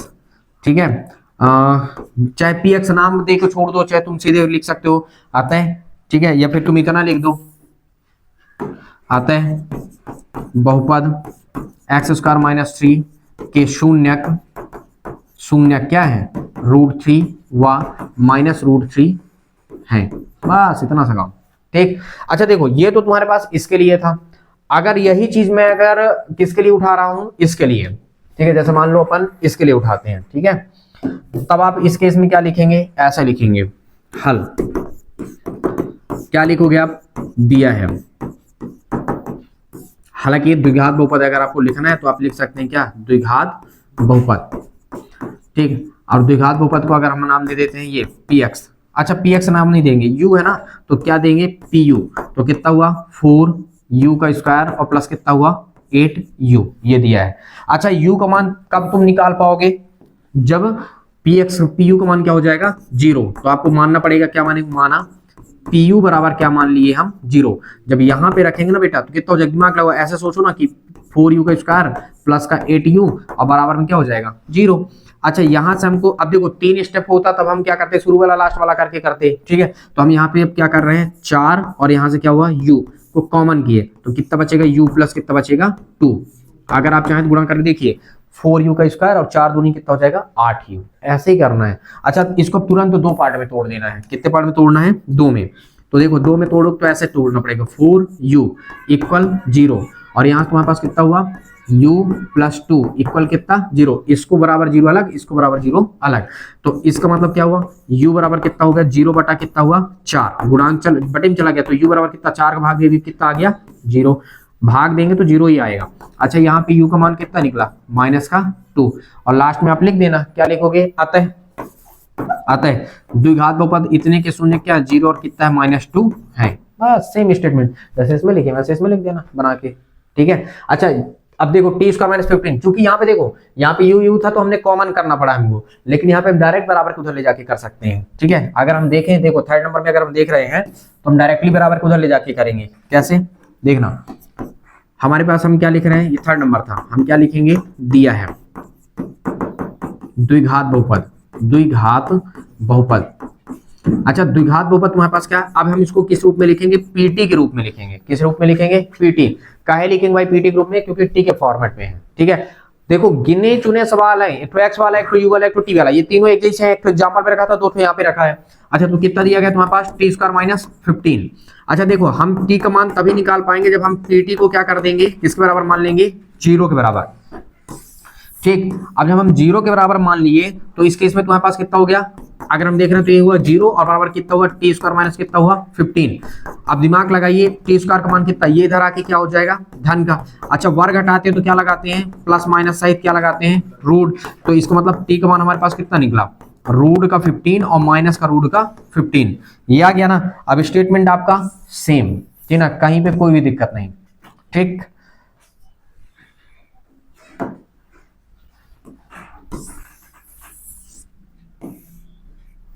तो लास्ट में आप क्या लिखेंगे, आते हैं द्विघात बहुपद के शून्य क्या है, रूट का 15 और ऋण का क्या तुम्हारे पास रूट का 15 है। और ये आपका क्या हुआ आंसर। मतलब ये इतने आसान क्वेश्चन है कि मतलब अगर आप 1 से 2 बार भी अगर अच्छे से बिल्कुल कंठस्थ, मतलब यहाँ से नंबर कटने के चांसेस ही नहीं है, किसी भी हालत में नंबर नहीं कट सकता है, चाहे कुछ भी हो जाए। ठीक है, ये ऐसे क्वेश्चन है। फिर दूसरी बात ये कि अगर ये नहीं देगा, ठीक ना, तो नॉर्मल सा क्वेश्चन कोई ना कोई तो रख ही लेगा। जैसे एक चीज और मैं आपको बता देता हूं, लास्ट क्वेश्चन ही है ये अपना कुल मिला के। एक और बताऊंगा ठीक ना, के मेथड का बताऊंगा, बाकी ये सब लास्ट ही है। अब जैसे एक प्रश्नावली को मैं उठा लेता हूं, देखो बच्चों को कंफ्यूज करने के लिए देता है सवाल, ठीक है। जैसे ये एक तो तीसरा नंबर यहाँ का है, ये कंफ्यूज करवाएगा भाई। इसका भी तो प्रश्न तो सेम बोल रहा है ना, द्विघात बहुपद का शून्य ज्ञात करना है, ठीक है। तो शून्य ज्ञात कर लेते हैं, शून्य ज्ञात बस करवाएगा 2 नंबर में, ठीक है। तो देखो जैसे ये सवाल है ना, शून्य का तब तक तो आप क्या लिखेंगे, हल। पहले आप क्या लिखेंगे, दिया है, क्या लिखोगे, दिया है द्विघात शून्यक, सॉरी द्विघात बहुपद, द्विघात बहुपद। अच्छा किस रूप में दिया बताओ, एक्स के रूप में। तो आप क्या मानोगे, पी एक्स। तो पी एक्स मान आपके पास कितना दिया गया बताओ, 6x का स्क्वायर और ऋण का, ये पता है उटपटांग लिखा है ताकि आप कंफ्यूज हो जाए। तो आप अपना दिमाग लगाइए कि पहले एक्स स्क्वायर वाला, फिर एक्स वाला, फिर अंक वाला लिख दिए, क्या दिक्कत है, आई बात समझ में। वो कंफ्यूज करने के लिए दिया था कि आप कंफ्यूज हो जाए और बैठे रह जाए, ठीक है, ये ध्यान रखना है। तो पहले स्क्वायर वाला, फिर एक्स वाला, फिर अंक वाला, ये हमारे पास मेथड है, मतलब यही हमको इसी सीक्वेंस में लिख लेना है। लिख लिए, अब हमारे पास काम सेम रहेगा, क्या लिख करेंगे, माना आपको px को क्या मानना पड़ेगा, 0। जब तक आप द्विघात बहुपद नहीं बनाओगे तब तक आप हल ही नहीं कर पाओगे, ठीक है। तो इस केस में क्या हो जाएगा, जब आप हल करोगे, देखो तो इस केस में नॉर्मल सी बात है, हम इसको ऐसे लिख देते हैं, पहले इसको लिख लिए 6x का स्क्वायर ऋण का 7x ऋण का 3 बराबर कितना, 0। अब हमसे कितना हुआ, ये कितना हुआ, शुरू वाला लिखेंगे और कहाँ लिखेंगे, लास्ट वाला। ये अब देखो जब तीनों स्टेप रहते हैं तब शुरू वाला लास्ट वाला चलता है, ठीक है, ऐसे नहीं चलता है, ठीक है। अगर 2 स्टेप है, देख जैसे देखो इसमें 2 स्टेप दिया था तो इसमें कॉमन वाला पोर्शन चला, क्यों, क्योंकि यू यू दोनों में एडजस्ट था तो कॉमन वाला पोर्शन लिए। लेकिन इसमें एक वाला यानी इसमें 2 था तो यहाँ पे टी तो नहीं है डबल, इसलिए बार के उधर भेजना पड़ा, तो उधर से कर लिए, ठीक है। तो ये चीज ध्यान रखना है। और जब अपने पास तीनों है तो तीनों जब स्टेप है तब हम शुरू वाला लास्ट वाला। अब 6 त्रिक कितना हुआ, 18। अब 18 का गुणनखंड करके मतलब ऐसा सेट करना है कि कितना आना चाहिए, ऋण का 7, ठीक ना। गुणा करें तो 18 आए और जोड़े घटाएं तो कितना आए, ऋण का 7। तो दिमाग लगाओ 18 को क्या मैं ऐसे नहीं लिख सकता, 9 और धन का 2, तो 9 दूनी 18 नहीं हो रहा है। और अगर 9x में से 2x घटाऊंगा तो ऋण का 7x बचे कि नहीं बचेगा, बच जाएगा। फुल एक्सपर्ट हो जाओगे, वही सवाल है, 2-4 बार अच्छे से कर लो, रट जाएगा, दिमाग में आ जाएगा, ठीक ना, कोई दिक्कत नहीं होगी, कहीं पे दिक्कत नहीं होगी, ठीक है। तो इस केस में क्या बना तुम्हारे पास, अगर हम देखें, अब यहां से कॉमन करना, इतने से और इससे देखो कॉमन का ये मतलब है, देखो इस पहले वाले से तो x 100% ही कॉमन होगा, ठीक ना, उभयनिष्ठ निकलेगा, बाहर आएगा। अब बाकी में ये सोचो कि कॉमन करने का तरीका ये होता है कि किस संख्या को हम बाहर खींच लें, बाहर लेके आए और जब गुणा करें तो उतना ही आ जाए। तो इन दोनों में 3 है, कितना है, 3। तो यहाँ पे क्या बचेगा, 2x, देखो 3 दूनी 6, 1x तो निकाल लिए, पहले से निकल गया, तो बचा 1x और 3 दूनी कितना हो जाएगा, 6। अब यहाँ पे 3 त्रिकाई कितना हो जाएगा, 9। तो मतलब कुल मिला के कितना बचा यहाँ पे 3, तो गुणा कर देखो, 3 दूनी 6x स्क्वायर, 3 त्रिकाई 9x, और ये धन है तो धन। अब यहाँ से कुछ कॉमन नहीं होता तो 1 लिखना पड़ेगा, और यही चीज सेम यहाँ पे जो बचता है ना वही चीज यहाँ पे भी दिखना चाहिए, तभी आप सही किए हैं, नहीं तो नहीं गलत कर दिए हैं। अब गुणा भी करो तो ऊपर वाला पूरा स्टेप आ जाना चाहिए। तो देखो 1 का करेंगे तो सब वही चीज नहीं आ जाएगा। अब ये 2 टाइम्स है ना, तो देखो 2x - 3 हम एक बार लिख लेंगे, ये वाला 2 बार है तो एक बार लिख लिए, समझो। और ये कितना हुआ, यहाँ से ये हुआ 3x और ये कितना हुआ प्लस का 1 इक्वल कितना हुआ 0। ये ना बनेगा ना तो चौथा चैप्टर है हल कर देना बनेगा। चौथे चैप्टर में स्पेशल गुणनखंड विधि, इसी को कहते हैं, ये आता भी है। अब देखो इसमें क्या हो गया, 2 पार्ट में तोड़ दो, 2x - 3 = 0 तोड़ दिए, और कितना हुआ यहाँ से तुम्हारे पास 3x + 1 = 0 तोड़ दिए। ये तोड़ के हम क्या कर दिए, फाइनल किए। अब इसमें तुम्हारे पास कितना हुआ, ये हुआ 2x बराबर कितना हुआ 3, तो इसका मतलब x बराबर कितना निकला 3 और बटे कितना निकल गया 2, ठीक। अब इस केस में तुम्हारे पास कितना हुआ, यहाँ से देखो 3x बराबर कितना हुआ ऋण का 1, मतलब x बराबर कितना हुआ, यहां से तुम्हारे पास कितना हो गया ऋण का 1 और बटे कितना हो गया 3। तो देखो द्विघात बहुपद है तो 2 शून्यक निकल रहे हैं, मतलब 2 मूल निकल रहे हैं, ठीक है। मूल बोले या शून्यक बोले एक ही चीज है, मूल और शून्यक दोनों एक ही चीज होते हैं, ठीक है ना। और ये दोनों x के मान ही होते हैं, और इनको क्या नहीं हम नाम दिया जाता है, अल्फा और बीटा, किसी एक को अल्फा किसी एक को बीटा नाम दिया जाता है, ठीक है। तो ये निकल गया। अच्छा जब ये निकल गया ना तो लास्ट में तुमको लिखना भी पड़ेगा, ठीक है। तुम लिख सकते हो क्या आता है, द्विघात बहुपद, द्विघात बहुपद इतने मूल क्या है 3/2 कॉमा ऋण का 1/3 है, ये लास्ट में लिख देना, ठीक है। स्टेटमेंट तो सेम लिखा जाता है, बस यही एक तरीका है, मतलब तरीका यही है, और इसी तरीके से आपको क्या करना है, ठीक है। आई बात समझ में क्या बोले, तो ये आपसे बनना चाहिए। और इस चैप्टर में खत्म। पिछले सेशन में एक क्वेश्चन आया था, बहुत ही अच्छा सा क्वेश्चन था, द्विघात बहुपद बनवाया था, 1-1 का बनवाया था, ठीक है। इस वाले के 4-1 का बनवाया था या 1-1 का, कोई एक क्वेश्चन ऐसे बन के आया था, ठीक है। तो मतलब पिछले सेशन में बोर्ड एग्जाम में पूछ लिया था। ये वाले तो बहुत ही नॉर्मल, इनमें तो कुछ करना ही नहीं है, सिर्फ ले जाके रख है देना है, ठीक ना। के का मान वहां से आपको वही नहीं मिलेगा। अब जैसे देखो एक क्वेश्चन में बताता हूं, जैसे ये वाला तुम्हारे पास है, पूरा प्रश्न ही ले लेता हूं मैं यहाँ पे, ठीक है, और कोई एक बता देता हूं। देखो क्या कह रहा है, इतने में से कोई भाई, मैं एक तो ये वाला उठा लेता हूँ, सेकंड वाला उठा लेता हूँ, ठीक है। आप जब हल करेंगे यहाँ पे देखो क्या बनवा रहा है, आपसे बोला है द्विघात बहुपद ज्ञात करना, मतलब द्विघात बहुपद बनाना है, ठीक है। द्विघात बहुपद बनाने के लिए आपके पास कंडीशन क्या है कि द्विघात बहुपद बनाना है, शून्य को का योगफल तथा गुणनफल दिया गया है, वो खुद बताया कि एक तो योगफल है, दूसरा क्या है, गुणनफल है। तो हम मान लेते हैं, ठीक है, आप मानेंगे सेकंड नंबर का लिए है, ठीक है, मानेंगे, माना द्विघात बहुपद के शून्यक क्या है, अल्फा व बीटा है, ये हमने मान लिया, ठीक है। अल्फा व क्या है अपने पास, बीटा है। अच्छा तो दिया क्या है तुम्हारे पास, खुद बताओ, खुद बताया है, दिया है, क्या दिया है, अल्फा प्लस बीटा का मान कितना है, √2, और अल्फा डॉट बीटा का मान कितना है, 1/3। अब आपसे पूछ रहा है द्विघात बहुपद, तो आप लिख सकते हैं क्या, सूत्र, ठीक है, क्या लिखेंगे, द्विघात बहुपद, ठीक, बहुपद। तो बेटा द्विघात बहुपद अगर हम देखें तो क्या हुआ तुम्हारे पास, px, तो px बराबर अगर हम देखते हैं तो सूत्र क्या होता है, याद करो, k, अब बाकी सब same, x square minus alpha plus beta into x plus alpha dot beta, ठीक है, बस इतना सा काम और कुछ नहीं है।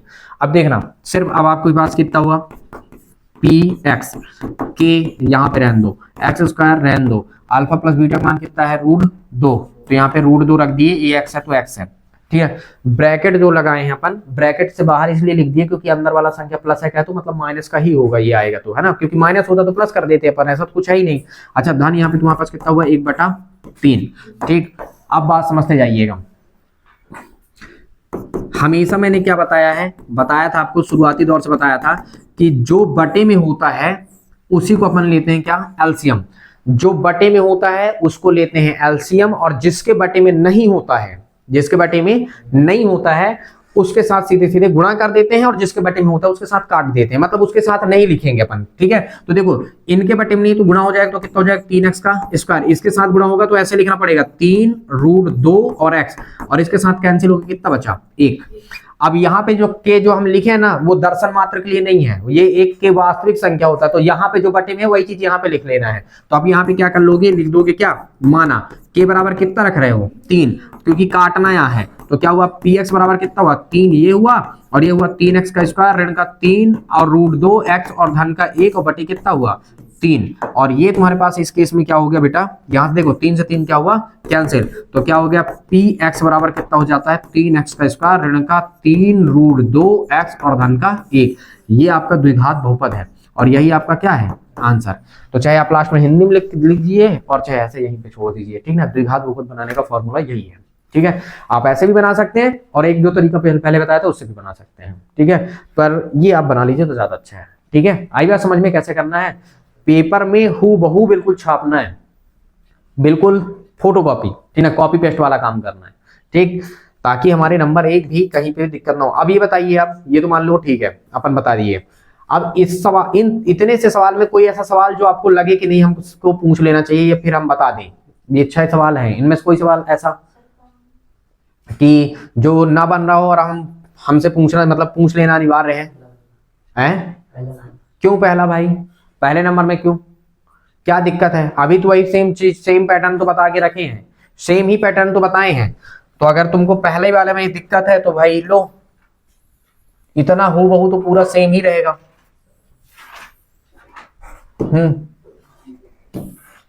इतना सा काम तो हमारे पास सेम ही रहेगा, कोई दिक्कत ही नहीं है। ये हमारे पास पहला नंबर,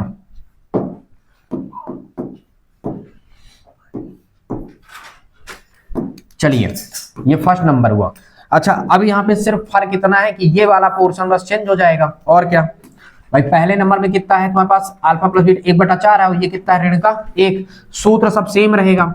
अब ये तुम्हारे पास कितना हुआ, px, ये हुआ k, अब दिमाग लगाओ, ये कितना हुआ, x का square minus alpha plus beta का मान 1/4 है, तो देखो यहाँ पे रखेंगे जब 1/4, ध्यान देना, और x, अब धन यहाँ पे देखो अल्फा डॉट बीटा, जब तुम चाहो तो इसको भी पहले ब्रैकेट में डाल के रखो, तो यहाँ पे कितना आ गया, ऋण का 1। अब यहाँ पे सिंपल सी बात यह है कि मैंने क्या बताया कि जो बटे में होता है वही क्या आता है, एलसीएम। तो बटे में कौन आया है, तो 4 एलसीएम। जिसके साथ नहीं रहता है उसके साथ क्या करना है अपन को, गुणा, और जिसके साथ रहता है उसके साथ क्या कर देते हैं, काट देते हैं। तो चलो वही पैटर्न अपनाओ। तो ये तुम्हारे पास इसके साथ नहीं तो 4x का स्क्वायर हो गया, इसके साथ कट गया तो x एक कम x, बस ऋण x बचा। इसके साथ नहीं देखो धन ऋण का गुणा ऋण हो जाएगा, इसके बटे में कुछ नहीं तो 4 एक कम 4। मतलब हमको मानना कितना आया है, मानेंगे हम क्या, k बराबर कितना 4, क्योंकि 4 को काटना है। इस केस में कितना हुआ, px बराबर क्या कहलाया, यहाँ पे 4, और ये तुम्हारे पास पूरा हूबहू सेम।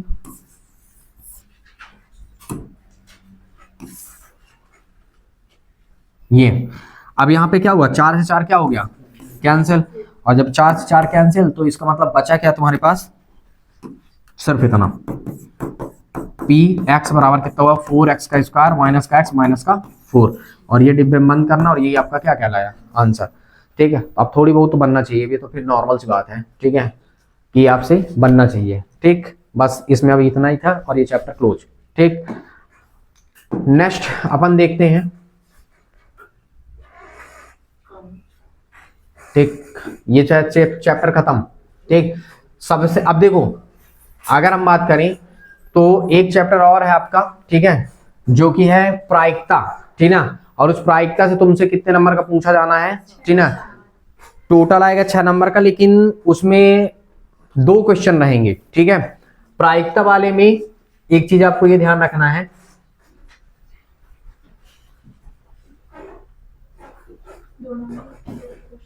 दो के 2 क्वेश्चन आएंगे। ठीक, ध्यान से देखो, रिवीजन हो जाएगा बहुत ही प्रॉपर तरीके से। ठीक है, प्रायिकता वाले में सिर्फ इतना सा काम ध्यान रखना है आपको, प्रायिकता। अच्छा, प्रायिकता क्या है, प्रायिकता कहलाता है अनुकूल परिणामों की संख्या बटे कुल परिणामों की संख्या। ठीक है, क्या कहलाता है, अनुकूल परिणामों की संख्या बटे कुल परिणामों की संख्या, इतना। अच्छा, प्रायिकता मैंने बताया था कि प्रायिकता के जनक कौन है, कौन थे, पियरे साइमन लाप्लास। ठीक है, लाप्लास शॉर्ट फॉर्म में नाम रखना, कि लाप्लास नाम ध्यान रखना है। ठीक है, तो ये ध्यान रखना है। अच्छा, प्रायिकता के अंतर्गत किस प्रकार के सवाल को हल किया जाता है, जिनके आंसर आने की संभावना होती है। ठीक ना, कि ऐसा हो सकता, मतलब जो संभावना को व्यक्त करे। ठीक, जैसे एक सिक्के को उछालें, ठीक है, तो हेड आने की, मतलब हेड ही आ जाए। अब देखो, इत्तेफाक से आ सकता है, वैसे संभावना है कि मतलब हो सकता है आ भी जाए ना भी आए, पासे को फेंका जाए। ठीक है, अच्छा, इसमें एक चीज और ध्यान रखना है, जैसे मान लो तुम्हारे पास क्या हुआ, आप ये भी कह सकते हो कि प्रायिकता में ध्यान रखना, अनुकूल परिणामों की संख्या बटे क्या होता है तुम्हारे पास, कुल परिणामों की संख्या। ठीक है, जिसको हम क्या करेंगे, अभी बताते हैं कि कैसे अपन को हल करना है, सुटेबल तरीके से कैसे लिखना है। अच्छा, एक चीज और आपको बताया था कि ना, यहाँ पे आपके पास क्या, सिक्के में 2 पहलू होते हैं। कितने पहलू होते हैं सिक्के में, सिक्के के पहलू। ठीक है, सिक्के में कितने पहलू होते हैं, 2। एक कौन सा होता है, हेड, और एक कौन सा होता है, टेल। अच्छा, मैं एक चीज बताया था आपको, क्या बताया था यहाँ पे, कि देखो क्या बोलते हैं, पट, पट बोलने में लास्ट में टाई आता है, तो इसका मतलब पट को हम क्या कहते हैं, तो ध्यान रखना कि पट को कहते हैं टेल, और बाकी एक तो बचा तो क्या कहलाए, चित, चित को कहते हैं अपन क्या, हेड। ये ध्यान रखना है, इतना सा ही काम है। ठीक ना, सिर्फ इतना सा दिमाग में फिट कर लेना है।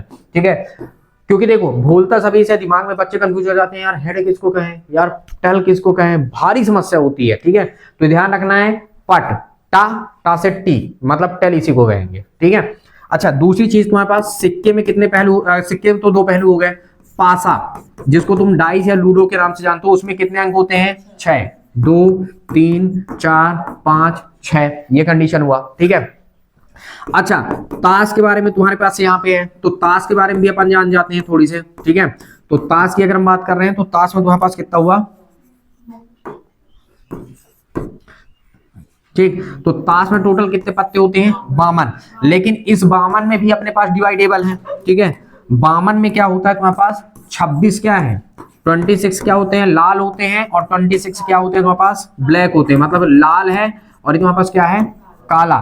टोटल कितने प्रकार की पत्तियां होती हैं, 4 प्रकार की पत्तियां। ठीक ना, टोटल 4 प्रकार की पत्तियां। कौन कौन सी पत्तियां अगर हम देखें तो पहले तुम्हारे पास क्या हुआ, अगर हम कोई सा भी लेटर लो, पान, फिर हुकुम, ठीक है, चिड़ी और ईंट, ठीक है, ये कहलाते हैं। इनके प्रत्येक के कितने होते हैं, 13-13 होते हैं। मतलब इक्का में तुम्हारे पास ए सब में चलेगा, ठीक है, दुक्की में 2-2 चलेगा, ठीक ना, फिर उसके बाद तुम्हारे पास तिक्की में 3-3 चलेगा, और ऐसे करते करते कहां तक जाएंगे, दहला तक जाएंगे, ठीक ना, दहला दहला दहला दहला। उसके बाद क्या, बादशाह। उसके बाद तुम्हारे पास क्या, बेगम, ठीक है। उसके बाद तुम्हारे पास क्या, गुलाम, जिसको हम किससे लिखते हैं, जैसे, ठीक है। बादशाह मतलब के मतलब किंग, किंग को ही बादशाह कहते हैं। क्यों मतलब क्वीन, क्वीन को ही हम क्या कहते हैं, बेगम कहते हैं, ठीक है ना, रानी जिसको हम कहते हैं। तो ये तुम्हारे पास कंडीशन याद होना चाहिए। तो देखो अगर आपसे कोई पूछे कि बादशाह का पान क्या होता है, तो देखो बादशाह मतलब कि बादशाह का पान क्या है, एक ही पत्ता होता है। बादशाह के पान के कितने पत्ते होते हैं, एक। हुकुम के बादशाह कितना होता है, एक ही होता है, ठीक ना। चिड़ी का बादशाह एक होता है, ईंट का बादशाह एक होता है, ये ऐसे मिलके 4 बनते हैं। तो चारों के नाम चलने लगते हैं। फिर जैसे दहला में देखें तो क्या होगा, पान का दहला, ईंट का दहला, चिड़ी का दहला और ईंट का दहला, ठीक ना, ये बन जाता है, ऐसे नाम दिया जाता है। समझ गए। तो ये कंडीशन, ये थोड़ी छोटी मोटी चीजें इनको दिमाग में रखना है, बस इतने से ही अपन का काम हो जाता है। अब देखो माँ के इसके तरीके कुछ नहीं पूछा जाता तुमसे, नॉर्मल तरीके से सब क्वेश्चंस रहते हैं, बहुत ही आराम से पढ़ लो और बाकी सब निपटा दो, ठीक है।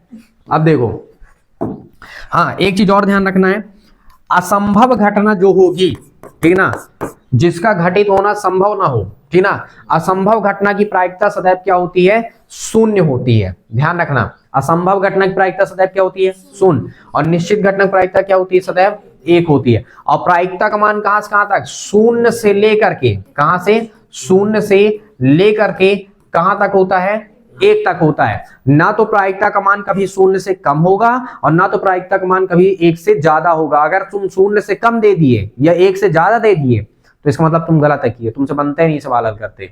समझ गए हम क्या बोल रहे हैं, या फिर क्वेश्चन ही गलत है, कुछ कोई ना कोई रीजन तो होगा वहां पे।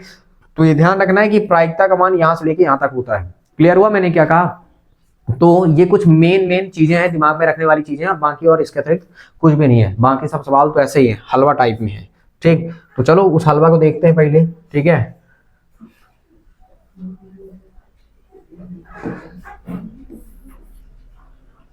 इसमें हम बता दें तुमको कि पता है नॉर्मल टाइप में अगर मैं बताऊं ना तो अधिकतम 90% केस ये है कि कहां से आ जाएगा, एग्जाम्पल से पूछ लेगा बस, इसके अतिरिक्त कहीं जरा पूछेगा तुमसे। ये है पीरे साइमन लाप्लास 1749 से 1827 तक। देखो ये चीज तुमको रट के रखना है, ये प्रश्न का कहना ये है, ठीक है।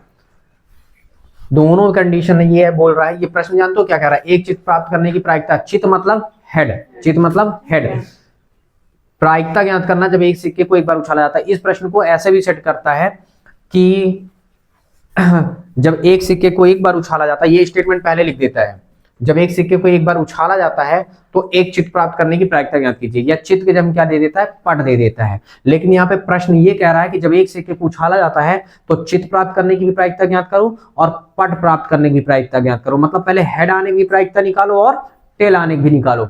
सिंपल सा कॉन्सेप्ट है, एक बहुत ही नॉर्मल सी बात बताता हूं मैं आपको। अब आप दिमाग लगाना थोड़ी सी कितना आसान बनता है तुम्हारे लिए। मैंने क्या बताया था, प्रायिकता कि कुल परिणामों यानी अनुकूल परिणामों की संख्या बटे। अब ये बताना किसको उछाल रहा है, तो सिक्के के कितने पहलू, ठीक है, और उसका नाम क्या है, हेड, और एक लोग नाम क्या है, एक ही हेड एक ही टेल है ना। तो क्या पूछ रहा है, हेड आने की प्रायिकता तो 1/2, टेल आने की प्रायिकता 1/2, पासे में कितने अंक, 6, ठीक है। अब पासे में 6 ही अंक होंगे ना, 1 से लेकर 6 तक, ठीक ना, 1 से लेकर के 6 तक में 2, 3, 4, 5 और 6। तो ये बताओ, अब कह रहा है कि 1 आने की प्रायिकता बताओ, तो 1/6, 2 आने की प्रायिकता 1/6, क्योंकि 2 अकेला ही एक ही हुआ है। 6 आने की प्रायिकता खुद 1/6, ठीक ना। मतलब कि देखो उसकी संख्या काउंट करो कि क्या संख्या है वो, ये सब कितने संख्याएं हैं, अकेले अकेले है ना, ये सब अकेले अकेले एक एक एक एक एक एक पूरे एक एक है, ठीक ना, कि एक्स्ट्रा है नहीं है ना। लेकिन अगर मान लो तुमसे यही पूछ लेता कि सम संख्या आने की प्रायिकता, तो सम संख्या क्या ढूंढो, सम संख्या क्या है, 2, 4, 6, क्या है 6, तो सॉरी सम संख्या कितनी, 3, तो 3/6, और 3/6 को हम क्या लिखेंगे, 1/, 2 काटेंगे ना तो लिखना तो पड़ेगा ना। विषम संख्या यानी प्रायिकता ढूंढो क्या विषम संख्या इसमें 1 2 3 3 विषम संख्या तो 3/6 मार दो टोटल, तो 3/6 मतलब कितना आ गया 1/2 आएगा।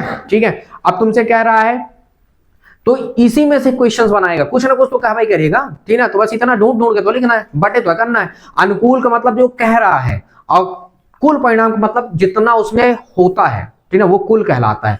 इतना ही काम है, इसका अतिरिक्त कोई दूसरा काम नहीं है। ठीक है, तो पहला, अब इसको लिखने का तरीका ये होता है, ये आपको ध्यान होना चाहिए कि यदि कोई संख्या, ठीक है, देखो यदि कभी भी इसमें एक कंडीशन मैं आपको बता देता हूं कि अगर कभी भी किसी भी चीज को फेंका जाता है, क्या किया जाएगा, फेंका जाएगा या क्या किया जाएगा, उछाला जाएगा, तो आप प्रतिदर्श समष्टि लिखना।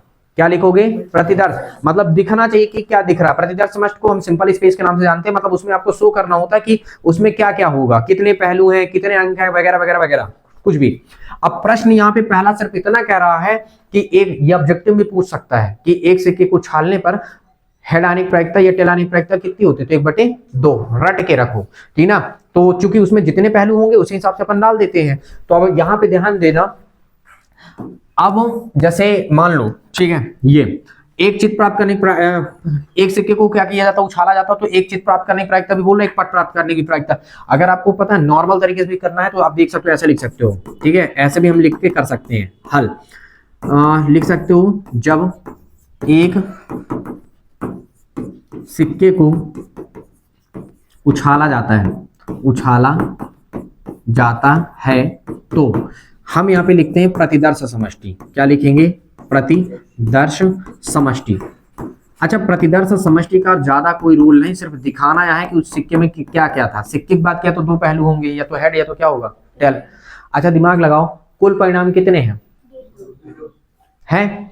और अगर देखे तो देखा जाए तो हेड कुल कितने हैं, कुल हेड मतलब चित्त कितने हैं, 1, कुल टेल कितना है, 1। तो ऐसे करके भी हम लिख सकते हैं। तो हम यहाँ पे कुछ नहीं बताएंगे, हम सब सिंपल सा बात बताएंगे, भैया एनएस, कुल परिणाम को हमने यहाँ पे बता दिया कि एनएस कितना हुआ, 2। ठीक है, अब नंबरिंग कर लेते हैं। अब चूंकि यहाँ पे नंबरिंग की बात की है तो नंबरिंग कर लेते हैं। ठीक है, 2 बार निकलवा रहा है तो हम नंबर कर लेते हैं। इस केस में कितना हुआ, अगर हम देख रहे हैं क्या बोला, हेड आनिक प्रायिकता, तो यहाँ पे सबसे पहली चीज देखो, कुल हेड कितने हैं तुम्हारे पास, 1। ठीक ना, तो कुल चित्त यहाँ पे लिख लो, कुल चित्त आने की घटना, नाम दे देना कुल चित्त आने, चित्त मतलब हेड। अगर कभी सस्पेंस हो ना तो तुम ऐसे ब्रैकेट में भी लिख लिया करो, चित्त आने की घटना, क्योंकि इसमें आपको घटना दिखाना पड़ेगा। अगर कोई भी चीज उछाला गया है या फेंका गया है तो घटना नाम देना पड़ेगा, और वो घटना नाम दिए ए, और एक ही बार हेड आ रहा है, उसमें ढूंढना रहता है, उस सिंपल स्पेस में ढूंढना रहता है। ठीक है, क्या कि कितने बार आ रहा है। अब इस केस में देखा जाए तो नंबर कितना है, कुल अनुकूल परिणाम इसी को कहते हैं, तो कितने बार आया है, तो Na। अब प्रायिकता की अगर हम बात करते हैं, आप लिख सकते हो क्या, अब प्रायिकता, तो प्रायिकता तुम्हारे पास क्या हुआ, अगर हम देखें क्या हुआ, P, इसको हम लिख सकते हो क्या, PA से। किससे लिखोगे, PA से। तो PA बराबर क्या हुआ, Na/NS। एक सिंपल सा सूत्र जो आपको पहले बता दिया गया था, बस उसी में निकाल के रख देना। तो 1 हुआ ये, और ये हुआ कितना, 2। तो ये तुम्हारे पास कितना निकल के आ गया, 1/2, और ये आंसर। अगर हेड का बोला है तो हेड का निकालना, टेल का बोल दिया तो टेल का निकालना। सिंपल सा है, सिंगल पूछेगा। एक सिक्के मतलब कि हेड आने की प्रायिकता ज्ञात कीजिए जब एक सिक्के को एक बार ही उछाला जाता है। टेल आने के लिए तो टी लिख देते, बाकी यहाँ पे एच हम टी लिख के बाकी सेम लिख लेना। ठीक है, बताया भी था।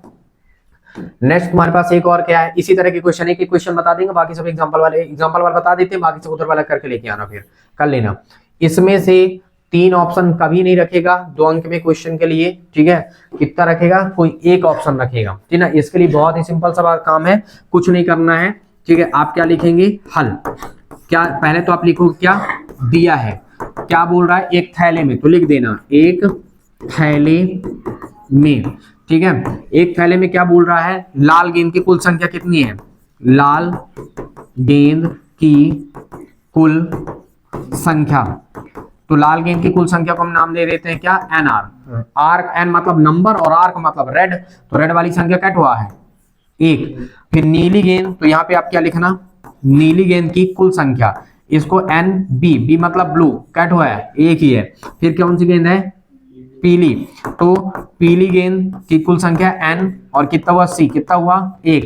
अब यहाँ पे आप लिखेंगे क्या, कुल गेंद, जिसको हम क्या कहेंगे, कुल परिणाम, कुल गेंदों की संख्या, गेंदों की संख्या, और इसको हम नाम दे देते हैं क्या, ns। तो कितना हुआ 1 धन 1 धन 1, कुल मिला के अपने पास ns का मान कितना आ गया, 3 आ गया, ये लिख दिए। अब नंबर 1 क्या बोला है, पीली होगी, मतलब पीली गेंद होने की प्रायिकता। जो फुल एक्सपर्ट रहते हैं, जैसे ऑब्जेक्टिव पूछा ना, तो देख लेते हैं कि कुल परिणाम कितना निकला, 3, दिमाग में आ गया। पीली गेंद क्या था, 1 ठोन था, तो 1/3। नीली गेंद देखें तब भी 1/3, लाल गेंद देखें तब भी 1/3। देखने से ऐसे समझ में आ रहा है, तो सिर्फ स्टेटमेंट लिखना रहेगा ऐसे, पीली गेंद, कोई सा भी है, पहले पीले बोला ना, पीली गेंद होने की प्रायिकता। तो पीली गेंद होने की प्रायिकता के लिए, अच्छा एक चीज मैंने यहाँ पे ABC के रूप में ले लिया था, सॉरी, इसको अपन इस रूप में ले लेते हैं। B के लिए तो ठीक है NB रहेगा, और पीले के लिए अपन क्या ले रहे हैं, Y, LO, ठीक है। तो पीली गेंद होने की प्रायिकता के लिए फिर आप ऐसे बनाओ PY, जब यहाँ Y तो यहाँ पे क्या लिखोगे Y, और बटे क्या हो जाएगा NS। तो कितना, 1 ये है और 3 ये है, तो कितना हो गया, PY का मान कितना निकला, 1/3। ये कंडीशन है, बस इतना सा काम करना है तुमको, और कोई सा काम नहीं है, ठीक है। और यही तुम्हारे पास क्या है, आंसर, ठीक। बाकी 2 ठो और निकाल लेना, 2-3 उसके।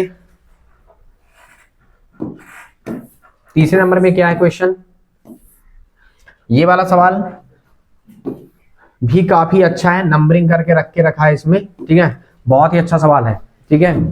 देखो क्या बोला गया है, मान लीजिए हम एक पासे को एक बार फेंकते हैं, ठीक है। क्या बोला है, मान लीजिए हम एक पासे को कितने बार फेंक रहे हैं, एक बार फेंक रहे हैं। तो देखो हल जब आप करोगे तो क्या बताओगे, जब एक पासे को एक बार फेंका जाता है तो प्रतिदर्श समष्टि। अब बताइए प्रतिदर्श समष्टि की अगर हम बात करते हो तो इससे लिखिए S से, 1 2 3 4 5 और ये 6, मतलब 6 केस बन गए। अब इसमें देखो नंबरिंग खुद बता रहा है, ठीक है, फेंकने उछालने में प्रतिदर्श समष्टि आप दिखा दो, तो जब आप दिखाओगे तो आपको ये भी बताना पड़ेगा कि NS का मान आप रियल में कितने हैं। तुम्हारे पास कुल परिणाम कितने हैं, 6 परिणाम है, टोटल परिणाम है।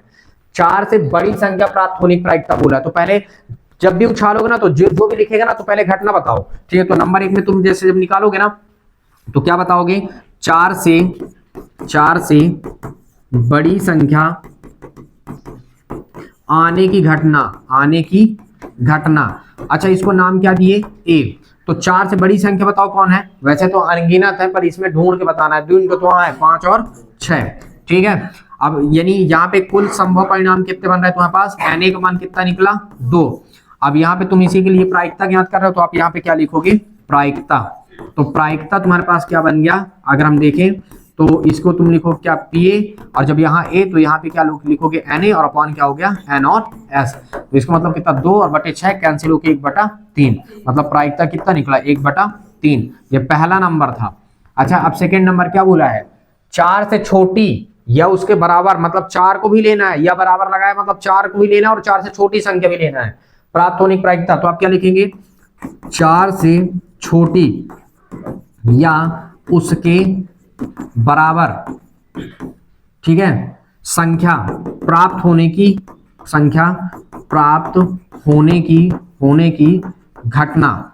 तो इस केस में तुम्हारे पास कितना हुआ, इसको मान लेते हैं B, ठीक है। तो देखो 1 2 3 और 4, तो 4 से छोटी भी है, 4 के बराबर भी, 4 भी ले लिए अपन। तो इसका मतलब NB का मान कितना निकला, 4। और जब NB का मान तुम्हारे पास 4 निकला, तो इसका मतलब प्रायिकता आप याद कर लो। तो प्रायिकता के लिए तो कुछ नहीं करना, 4/6 लिखना है और कुछ नहीं, ठीक है। तो अब आप यहाँ पे क्या लिखेंगे, प्रायिकता। तो जो घटना मानते हैं ना, उसी को देते हैं, यहाँ पे क्या लिख दिए, PB। तो क्या हो यहाँ से NB और बटे क्या हुआ तुम्हारे पास NS।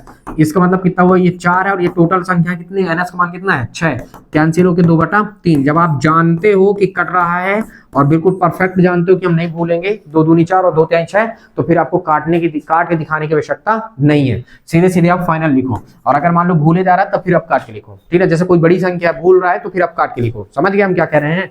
तो ये चीज है, और ये सवाल ठीक ठाक है, हो सकता है कि पेपर में पूछ ले, दोनों भी डाल सकता है, सिंगल सिंगल भी तोड़ के डाल सकता है। इसका सबसे ज्यादा फेमस क्वेश्चन है, ठीक है, 2-3 प्रश्न है जो कि मतलब 100% है कि वो आना ही आना है, चाहे कुछ भी हो जाए। ठीक, दुनिया इधर की इधर हो जाए पर वो क्वेश्चंस बिल्कुल आएंगे ही आएंगे, चाहे कुछ भी हो जाए। जैसे एक तो ये है, इनकी डिफिनेशन रटे रहना भाई साहब हैं। असंभव घटना, देखो उस घटना को जिसका घटित होना संभव है कि उसकी प्रायिकता शून्य होती है, और ऐसी घटना को क्या कहते हैं, असंभव घटना कहते हैं। अपनी भाषा में बना लेना, ऐसी घटना या वह घटना जिसका घटित होना असंभव होता है, कि ना, उसे असंभव, मतलब ऐसी घटना जिसका घटित होना क्या असंभव है, उस घटना को हम क्या कहते हैं, असंभव घटना कहते हैं। ठीक है, और उसकी प्रायिकता क्या होती है, शून्य होती है। ठीक है, अब कोई ये कह दे कि हम एक सिक्के को उछाल रहे हैं तो हेड और टेल बिल्कुल साथ ही आ जाएगा, तो संभव है क्या कि हेड भी आ जाए टेल भी आ जाए। ठीक है, कोई ये कह दे कि हम एक पासे को फेंक रहे हैं, ठीक ना, और संख्या 10 आ जाएगा। ठीक ना, ये बताओ जब 6 तो संख्या उसी में है, ठीक है, तो 10 कैसे आ सकता है, आ सकता है क्या? मतलब अनहोनी बात, जो असंभव घटना है उनकी प्रायिकताएं क्या होती हैं, शून्य होती है। आई बात समझ में हम क्या कह रहे हैं? तो ये ध्यान रखना है। अब ये नहीं कि सर हम एक सिक्के को उछाल रहे हैं तो खड़ा हो गया, ठीक ना, संभव नहीं है कि खड़ा हो जाए, है ना, क्योंकि फिर कम कलाकार नहीं हो ना। ठीक है, ये भी तो है। ठीक है, तो ये भी ध्यान रखना है। क्लियर हुआ हमने क्या कहा? तो अब देखो, निश्चित घटना हम किसे कहते हैं, उस घटना को जिसका घटित होना निश्चित है, ठीक ना, उसकी प्रायिकता 1 होती है। और ऐसी घटना को हम क्या कहते हैं, निश्चित घटना या निर्धारित घटना के नाम से जानते हैं। ठीक ना, जिसको हम संभव घटना कहते हैं वही निश्चित घटना और वही निर्धारित घटना के नाम से जानी जाएगी। क्लियर हो मैंने क्या कहा? तो ये आपको विशेषता ध्यान रखना। देखो, प्रायिकता मान 0 से लेकर कहां तक होता है, 1 तक होता है। ताश में कितने पत्ते होते हैं, 52 पत्ते होते हैं, 4 समूह में बटा है। ठीक ना, कौन कौन सा समूह है, हुकुम का है, ईंट का है, चिड़ी का है और पान का है। देखो, हुकुम और जो चिड़ी है वो काले रंग के होते हैं, हुकुम और चिड़ी क्या होते हैं, काले रंग के। ठीक ना, तो और बाकी पान और ईंट क्या होते हैं, लाल रंग के होते हैं, है ना। तो ये तुम्हारे पास कंडीशंस है। इसमें ये वाला क्वेश्चन पेपर में आया था, ठीक ना, ये प्रश्न पेपर में पिछले सेशन वाले पेपर में आया था।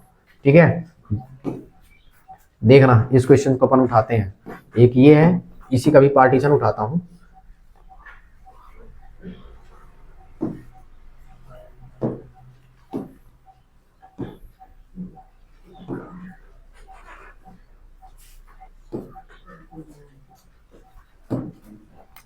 देखो, ये दोनों प्रश्न था, इंक्लूडेड था। ठीक है, अच्छा, चाहे इसको इसी बस को पूछ लेगा तब भी इसको निकालना ही पड़ेगा तुमको। ठीक है, तो जब आप क्या करोगे, हल, तो आप क्या देखो क्या बोला है, अच्छी प्रकार से फेटी 52 पत्तों की गड्ढे में से एक पत्ता निकाला जाता है, इसकी क्या क्या प्रायिकता होगी कि तुम्हारे पास क्या हो, इक्का होगा। तो इक्का के कितने पत्ते होते हैं, 4 ठो। ठीक है, तो आप देख सकते हो, ठीक है, ताश में कुल पत्ते, जिसको हम नाम दिए क्या, एनएस, कितने हैं, 52। और कुल इक्के के पत्ते कितने होते हैं, कुल इक्के के पत्ते, इसको हम नाम देते हैं एनए। कितना हुआ तुम्हारे पास, 4। तो अब तुमसे बोला है इक्का होगा, तो इक्का होने की प्रायिकता क्या लिख दो तुम सीधे सीधे, इक्का होने की प्रायिकता। तो इक्का होने की जो प्रायिकता है वो कितनी निकल के आई आपके पास, सूत्र में तुम्हारे पास सूत्र के अनुसार क्या हो गया, पी ए। ठीक है, पहला नंबर, तो पी ए बराबर, क्योंकि ए माने है तो क्या हो जाएगा, एन ए, और अपॉन क्या हो जाएगा, एन एस।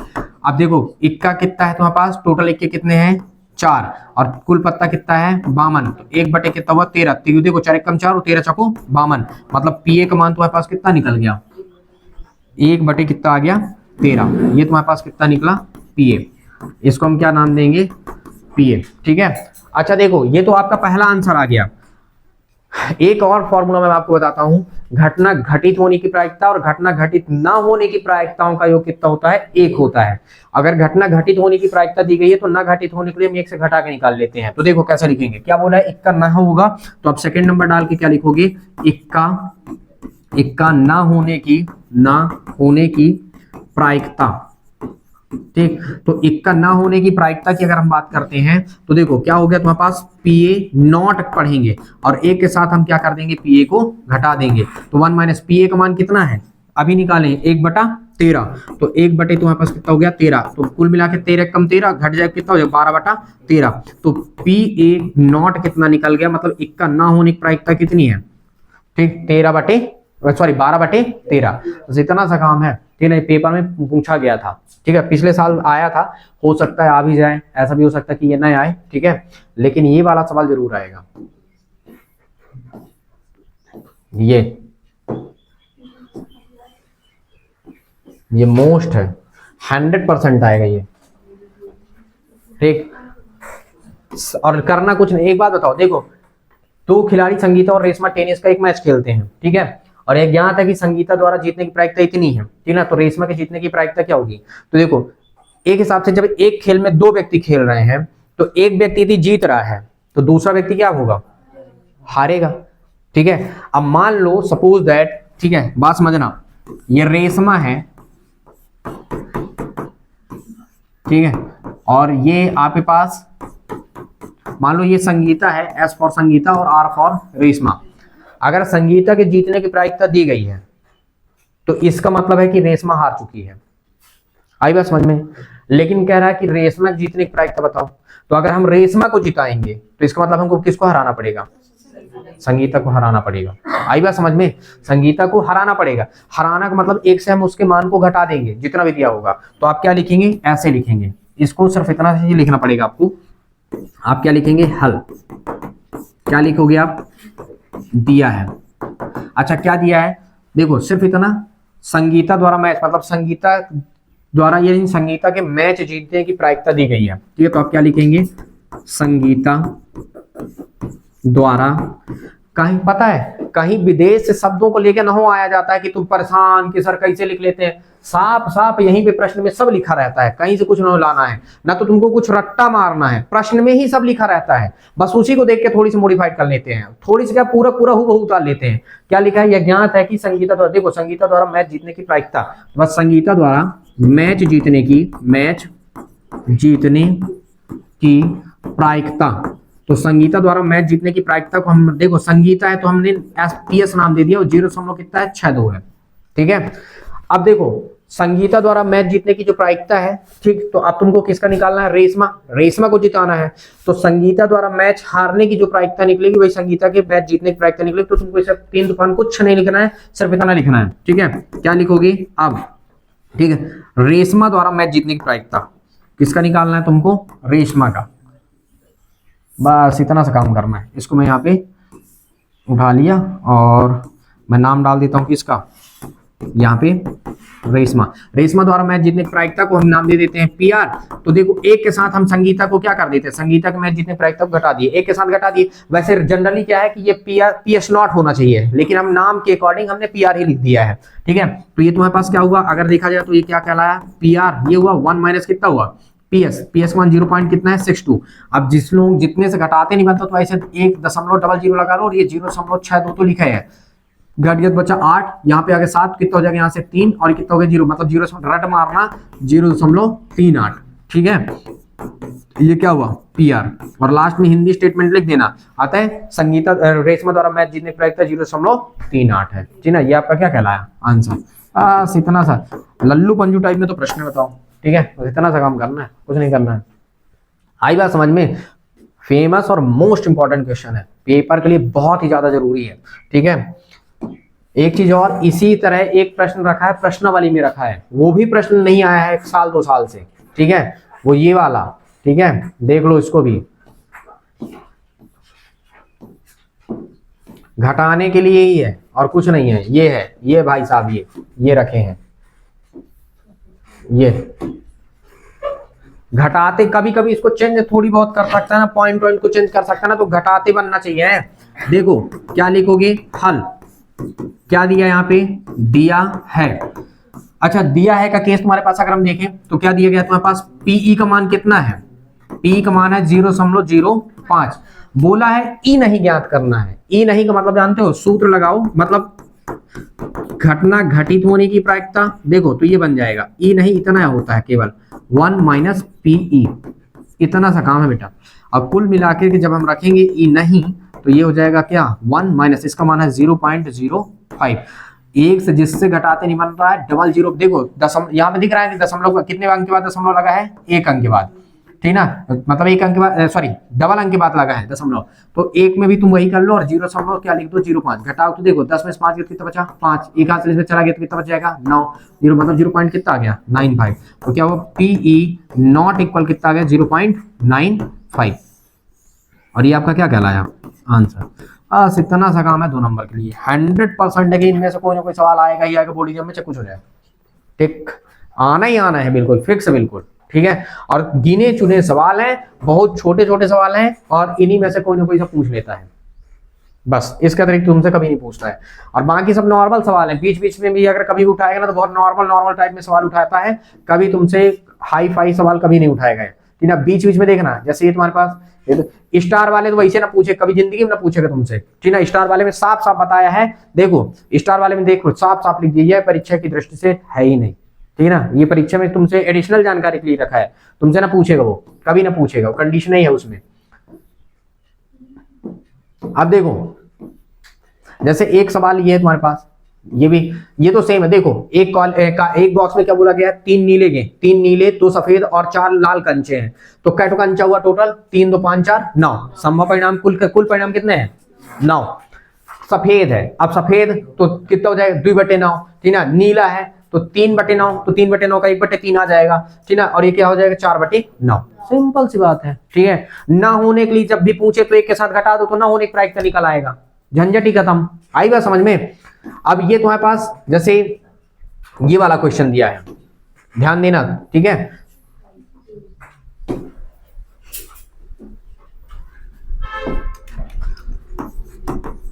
हल, हरप्रीत 2 भिन्न भिन्न सिक्कों को एक साथ उछालती है, ठीक है। मतलब 2 सिक्कों को उछालती है, तो जब भी उछाला गया तो क्या लिखोगे, प्रतिदर्श समष्टि। अब ये बताओ, कोई भी होगा, मान लो हम ही 2 सिक्के को लेके ऐसे उछाल दिए, ठीक है, तो दोनों सिक्के गिरेंगे तो या तो दोनों सिक्कों में हेड आएगा, या तो दोनों सिक्कों में टेल आएगा, या तो एक में हेड आएगा एक में टेल आएगा, या तो पहले टेल आएगा दूसरे में हेड आएगा, कि कुछ और आ जाएगा। इसका अतिरिक्त तो कभी आ ही नहीं सकता, 4 ही केस बने, ठीक है। तो मतलब प्रतिदर्श समष्टि को हमने क्या नाम दिया, ऐसा नाम दिया, ठीक है। हमने प्रतिदर्श समष्टि को ऐसे लिखा, तो NS का मान हमारे पास कितना निकल गया 4 ही केस तो बने ना, कॉमा लगा के लिखा तो, क्योंकि एक साथ गिर रहा है ना, तो 4 ही केस बनेंगे। अब क्या बोल रहा है प्रश्न का कहना है कि वो तो ठीक बताया है कि एक तो सिक्का 1 का, एक तो सिक्का 2 का, मान लो तुमको मानना है, तो इसकी क्या प्रायिकता है कि कम से कम एक चित प्राप्त होगा। चित मतलब हेड, चित मतलब हेड, तो कम से कम एक चित आने की घटना, कम से कम एक चित ही आए, या फिर अधिकतम जितने हो सके आ जाए। तो आप क्या लिखोगे, कम से कम एक चित, कहां से लिखना है, ये देखो, कम से कम एक चित प्राप्त करेगी, तो देखो फेंका गया है तो घटना बताना पड़ेगा, कम से कम एक चित आने की घटना, ठीक है। जब भी फेंका जाएगा उछाला जाएगा तो घटना लिखना तय है, ठीक है, घटना ही लिखें, जिसकी प्रायिकता ज्ञात करते हैं पहले उसकी घटना लिखो तुम, ठीक है। तो कम से, इसको नाम दे देते हैं ए, तो बताओ तो कम से कम किसमें चित मतलब हेड है, इसमें भी है हेड, फिर किसमें है, इसमें भी है हेड, फिर किसमें है, इसमें भी है हेड, इसमें भी दिख रहा है हेड तुमको, नहीं है ना, ठीक है। तो NS का कंडीशन कितना निकला, सॉरी Na का कंडीशन कितना आ गया 3 निकला। तो प्रायिकता से तुमको इतना लिखना है, प्रायिकता, और प्रायिकता के लिए तुम्हारे पास कितना हुआ, आप लिख सकते हो क्या, PA बराबर क्या NA और बटा क्या NS। तो Na का मान है 3 और NS का मान है 4, तो 3/4, और ये क्या हुआ PA, तो PA बराबर तुम्हारे पास कितना आ गया 3/4, और ये आपका क्या है आंसर है, ठीक। ये क्वेश्चन है, ऐसे छोटे मोटे टाइप में क्वेश्चन तुमसे पूछता है, ठीक ना, एक एक लाइन के एक एक स्टेप पे पूछते हैं, ठीक है। 2 नंबर के लिए सवाल यही बनते हैं, ठीक। और अगर तुम देखोगे तो तुमको और दिखा देते हैं,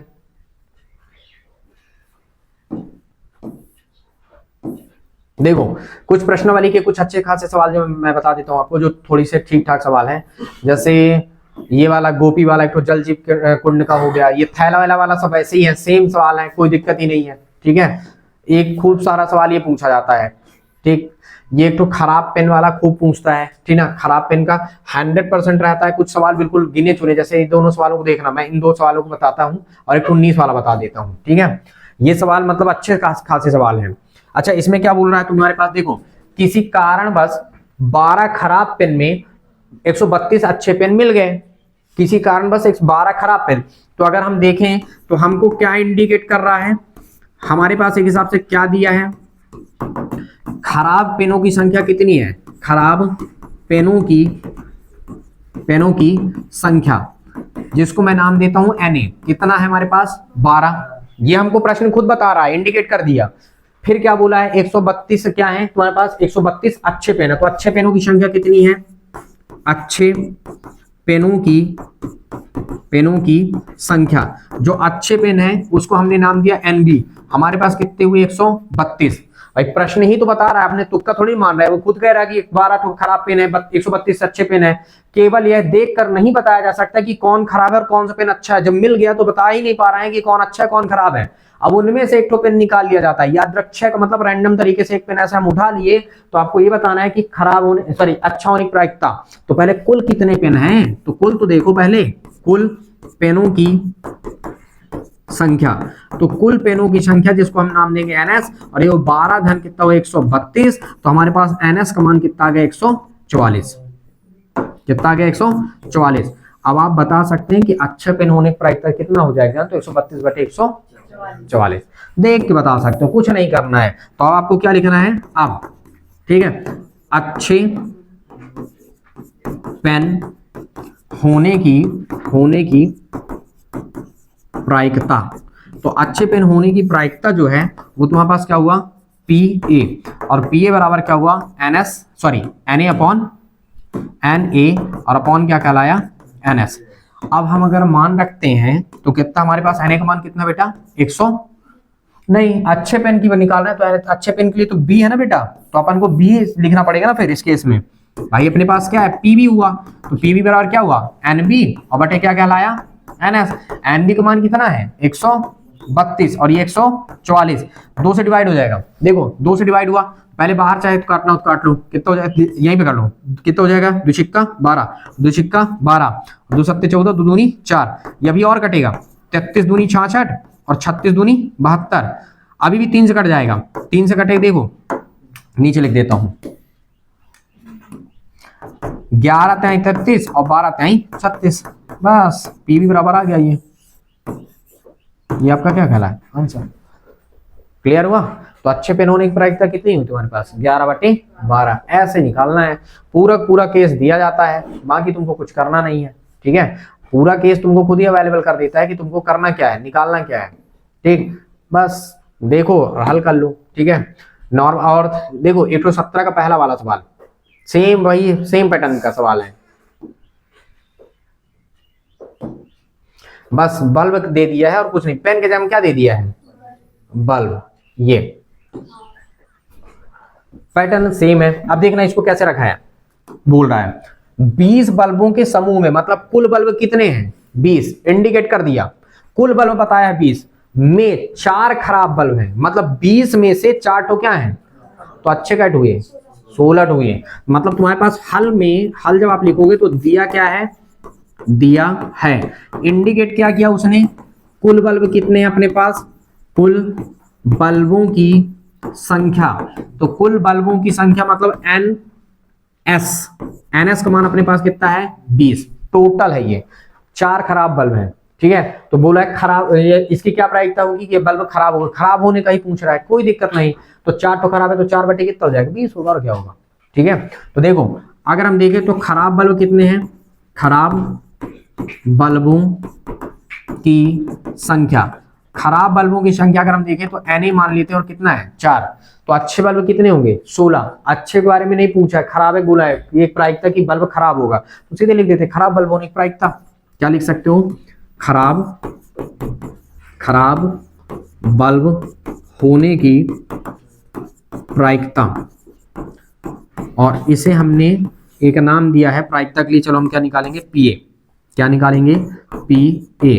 तो PA बराबर क्या हुआ NA और अपॉन में क्या हुआ NS, ठीक ये हुआ। अच्छा बताओ NA का मान कितना है तुम्हारे पास 4, NS का मान 20, ठीक। तो कितना हुआ 1/5, क्योंकि 4 5 20 कट भी तो जाएगा, ठीक। तो PA का मान तुम्हारे पास कितना निकल गया 1/5, ये आपका क्या कहलाया आंसर। बस इतना सा काम है, ठीक। छोटे मोटे सवाल ऐसे पूछता है, बहुत ही नॉर्मल टाइप का सवाल पूछेगा आपसे ये, ठीक ना, खूब हाई फाई सवाल नहीं पूछता है, नॉर्मल टाइप में सवाल रहेगा। एक लास्ट सवाल बता रहा हूं, ये 3 चैप्टर 2-2 नंबर वाले कंप्लीट हो जाएंगे, ठीक है। अब चूंकि तुम लोगों को नींद आ रहा है, ठीक है, समस्या ये है खाए पिए ना होगे, है ना, तो भूख लग गया होगा। देखो एक बच्चे के पास ऐसा पास है जिसके फलक पर अंकित ये है, कुल मिला के ये प्रतिदर्श समष्टि है। क्या दिया गया है ये हल, देखो प्रतिदर्श समष्टि। अगर हम देखें तो एस का नाम देते हैं और इसमें देखो क्या है, ए है, बी है, सी है, डी है, ई है और ए है। 100% है कि ए कितने यहाँ पे 2, तो ए होने की प्रायिकता कितने होती है 2/6, तो मतलब 1/3। डी कितना है अकेला है तो 1/6, बस सिंपल सी बात है। अब फेंका जाता है, एक पास फेंकते हैं तो तुम्हारे पास ए प्राप्त हो, तो देखो दिमाग लगाओ, जिनका जिनका बोल रहा है उनका देख लो। तो पहले तो तुम यहाँ पे एनएस का मान बताओ कि एनएस का मान तुम्हारे पास कितना है, टोटल कितना हुआ 6, ये तुम्हारा एनएस हुआ, ठीक है। अब यहाँ पे देखना पहले नंबर में क्या बोल रहा है, ए प्राप्त हो, तो तुम डायरेक्टली भी लिख सकते हो, ठीक है, या फिर अभी लिखना हो तो देख लो, कुल ए अक्षरों की संख्या, इसको मैं नाम देता हूं एन ए। एन ए का मान कितना हुआ 2, कुल 2 ही तो है कि और है कुछ, ठीक है। या तो तुम्हारे पास एक बार फेंका जाता तो तुम पहले ऐसे भी लिख सकते हो, या फिर तुम पूरा पूरा लिखो पहले कि कुल ए अक्षर आने की घटना, कुल या फिर ए अक्षर आने की घटना, ए अक्षर आने की घटना, तो इसको नाम देते हैं एन ए। और ए अक्षर आने की घटना तुम्हारे पास क्या, ए अक्षर आने की घटना को नाम दे देते हैं, क्या नाम दे बताओ, ए ही दे देते हैं, ए ही दे दें। तो ए कितने बार आए तुम्हारे पास, ए और ए 2 बार आ सकता है ए, तो एन ए का मान कितना हुआ तुम्हारे पास 2 हुआ, ठीक है, ये निकल गया। अच्छा ए को ए ही नाम नहीं देते हैं, कुछ और नाम दे देते हैं, चलो ई नाम दे देते हैं, ठीक है, क्योंकि ए ही है तो ए देना उचित नहीं होगा, तो हमने इसको नाम क्या दे दिया, ई नाम दे दिया, ठीक है। तो प्रायिकता क्या बनेगा, इसको पहला नंबर दे देते हैं, ठीक, क्योंकि 2 है। प्रायिकता क्या हुआ तुम्हारे पास, प्रायिकता अब चेंज हो जाए, क्या लिखना पड़ेगा पीई, तो पीई बराबर क्या हुआ N E upon N S, तो एन ई का मान कितना है 2 और एन एस का मान कितना है 6, तो इस केस में कितना बन गया तुम्हारे पास 1/3, मतलब पीई का मान कितना निकल गया 1/3, ये तुम्हारे पास क्या हुआ आंसर। अच्छा सेकेंड नंबर में तुम्हारे पास क्या बोल रहा है, देखो डी, तो कुल डी अक्षर मतलब कुल डी आने की घटना, कुल यानी देखो जब लिख सकते हो डी अक्षर आने की घटना, तो सेकेंड नंबर में हम क्या लिख सकते हैं, डी अक्षर आने की घटना। अच्छा तो इसको मान लेते हैं, क्या मान नाम देते बताओ, चलो आर नाम दे देते हैं, ठीक है। तो तुम्हारे पास डी कितने बार आएगा, एक ही बार तो आएगा, उसमें तो हमको एक इलेक्ट्रॉन डी दिख रहा है, तो मतलब एन आर का मान कितना हुआ 1, ठीक है। तो प्रायिकता तुम्हारे पास क्या हो जाएगा, अगर हम देखें लिख लेना प्रायिकता, चलो लिख देता हूँ कह रह जाए, तो क्या हो जाएगा तुम्हारे पास पी आर, तो पी आर बराबर क्या हुआ एन आर अपॉन क्या कहलाया एन एस। अब एन आर का मान तुम्हारे पास कितना दिया गया है, एन आर का मान कितना है, उसको और ऊपर शिफ्ट करते हैं, एन आर का मान है 1 और एन एस का मान कितना है 6, तो मतलब पी आर तुम्हारे पास ये निकल गया, तो मतलब ये हो गया। ऐसे आई बात समझ में, मतलब जो छोटे छोटे टाइप में क्वेश्चंस हैं वो आना बिल्कुल तय है, ठीक है। इसलिए बहुत ही अच्छे तरीके से थोड़ी सी आपको केयरफुली तरीके से लगाना है और उसके बाद फिर ये कंप्लीट करना है। अब अगर हम अगली बार में देखेंगे ना तो कुछ चैप्टर से जो छूटे हैं उनको देखेंगे जहां से क्वेश्चंस बनते हैं, जैसे चैप्टर 3 हो गया, चैप्टर 4 हो गया, चैप्टर 5 हो गया, चैप्टर 6 हो गया, ठीक है। तो ये हो सकता है, या फिर देखते हैं इवनिंग टाइम भी अपन देख लेंगे। तो अभी फिलहाल तुम लोगों के लिए इतना ही काफी है, ठीक है। और इन चैप्टरों से जो जो चैप्टर तुमको बता दिया गया है, ठीक है, उन चैप्टरों को काफी अच्छे से लगाओ, और इसके अतिरिक्त भी तुमको एडिशनल भी लगाना है तो एडिशनल भी तुम लगाओ बढ़िया। और लगाने के पश्चात क्या करना, अगर कहीं पे डाउट जा रहा है, दिक्कत जा रहा है, तो वो सारी चीजों को क्या करना है, क्लियर करना है। ऐसा बनना नहीं कि तुम कॉपी देख के उतार के लिया तो तुमसे बन गया, ऐसा बनना नहीं, ठीक ना। बनना तभी मानना कि हम प्रश्न पढ़ रहे हैं और प्रश्न पढ़ने के अतिरिक्त जब हम प्रश्न पढ़ लिए तो हमसे लगाते बन रहा है, दिमाग में आ रहा है कि हमको कैसे करना है, वो बनना कहलाता है। आई बात समझ में, ये नहीं कि तुम कॉपी खोल के पन्ना फटर फटर खोल लिए और देख लिए और लिख लाया बन गया, ठीक है, लाख चेक करवा दिए खत्म, ऐसा नहीं बनना है, ठीक है। तो ये विशेषता ध्यान रखना है, और अगर कहीं पे दिक्कत होगी तो फिर से बताना, तो फिर से बता देंगे, ठीक है, जब तक भी टाइम है।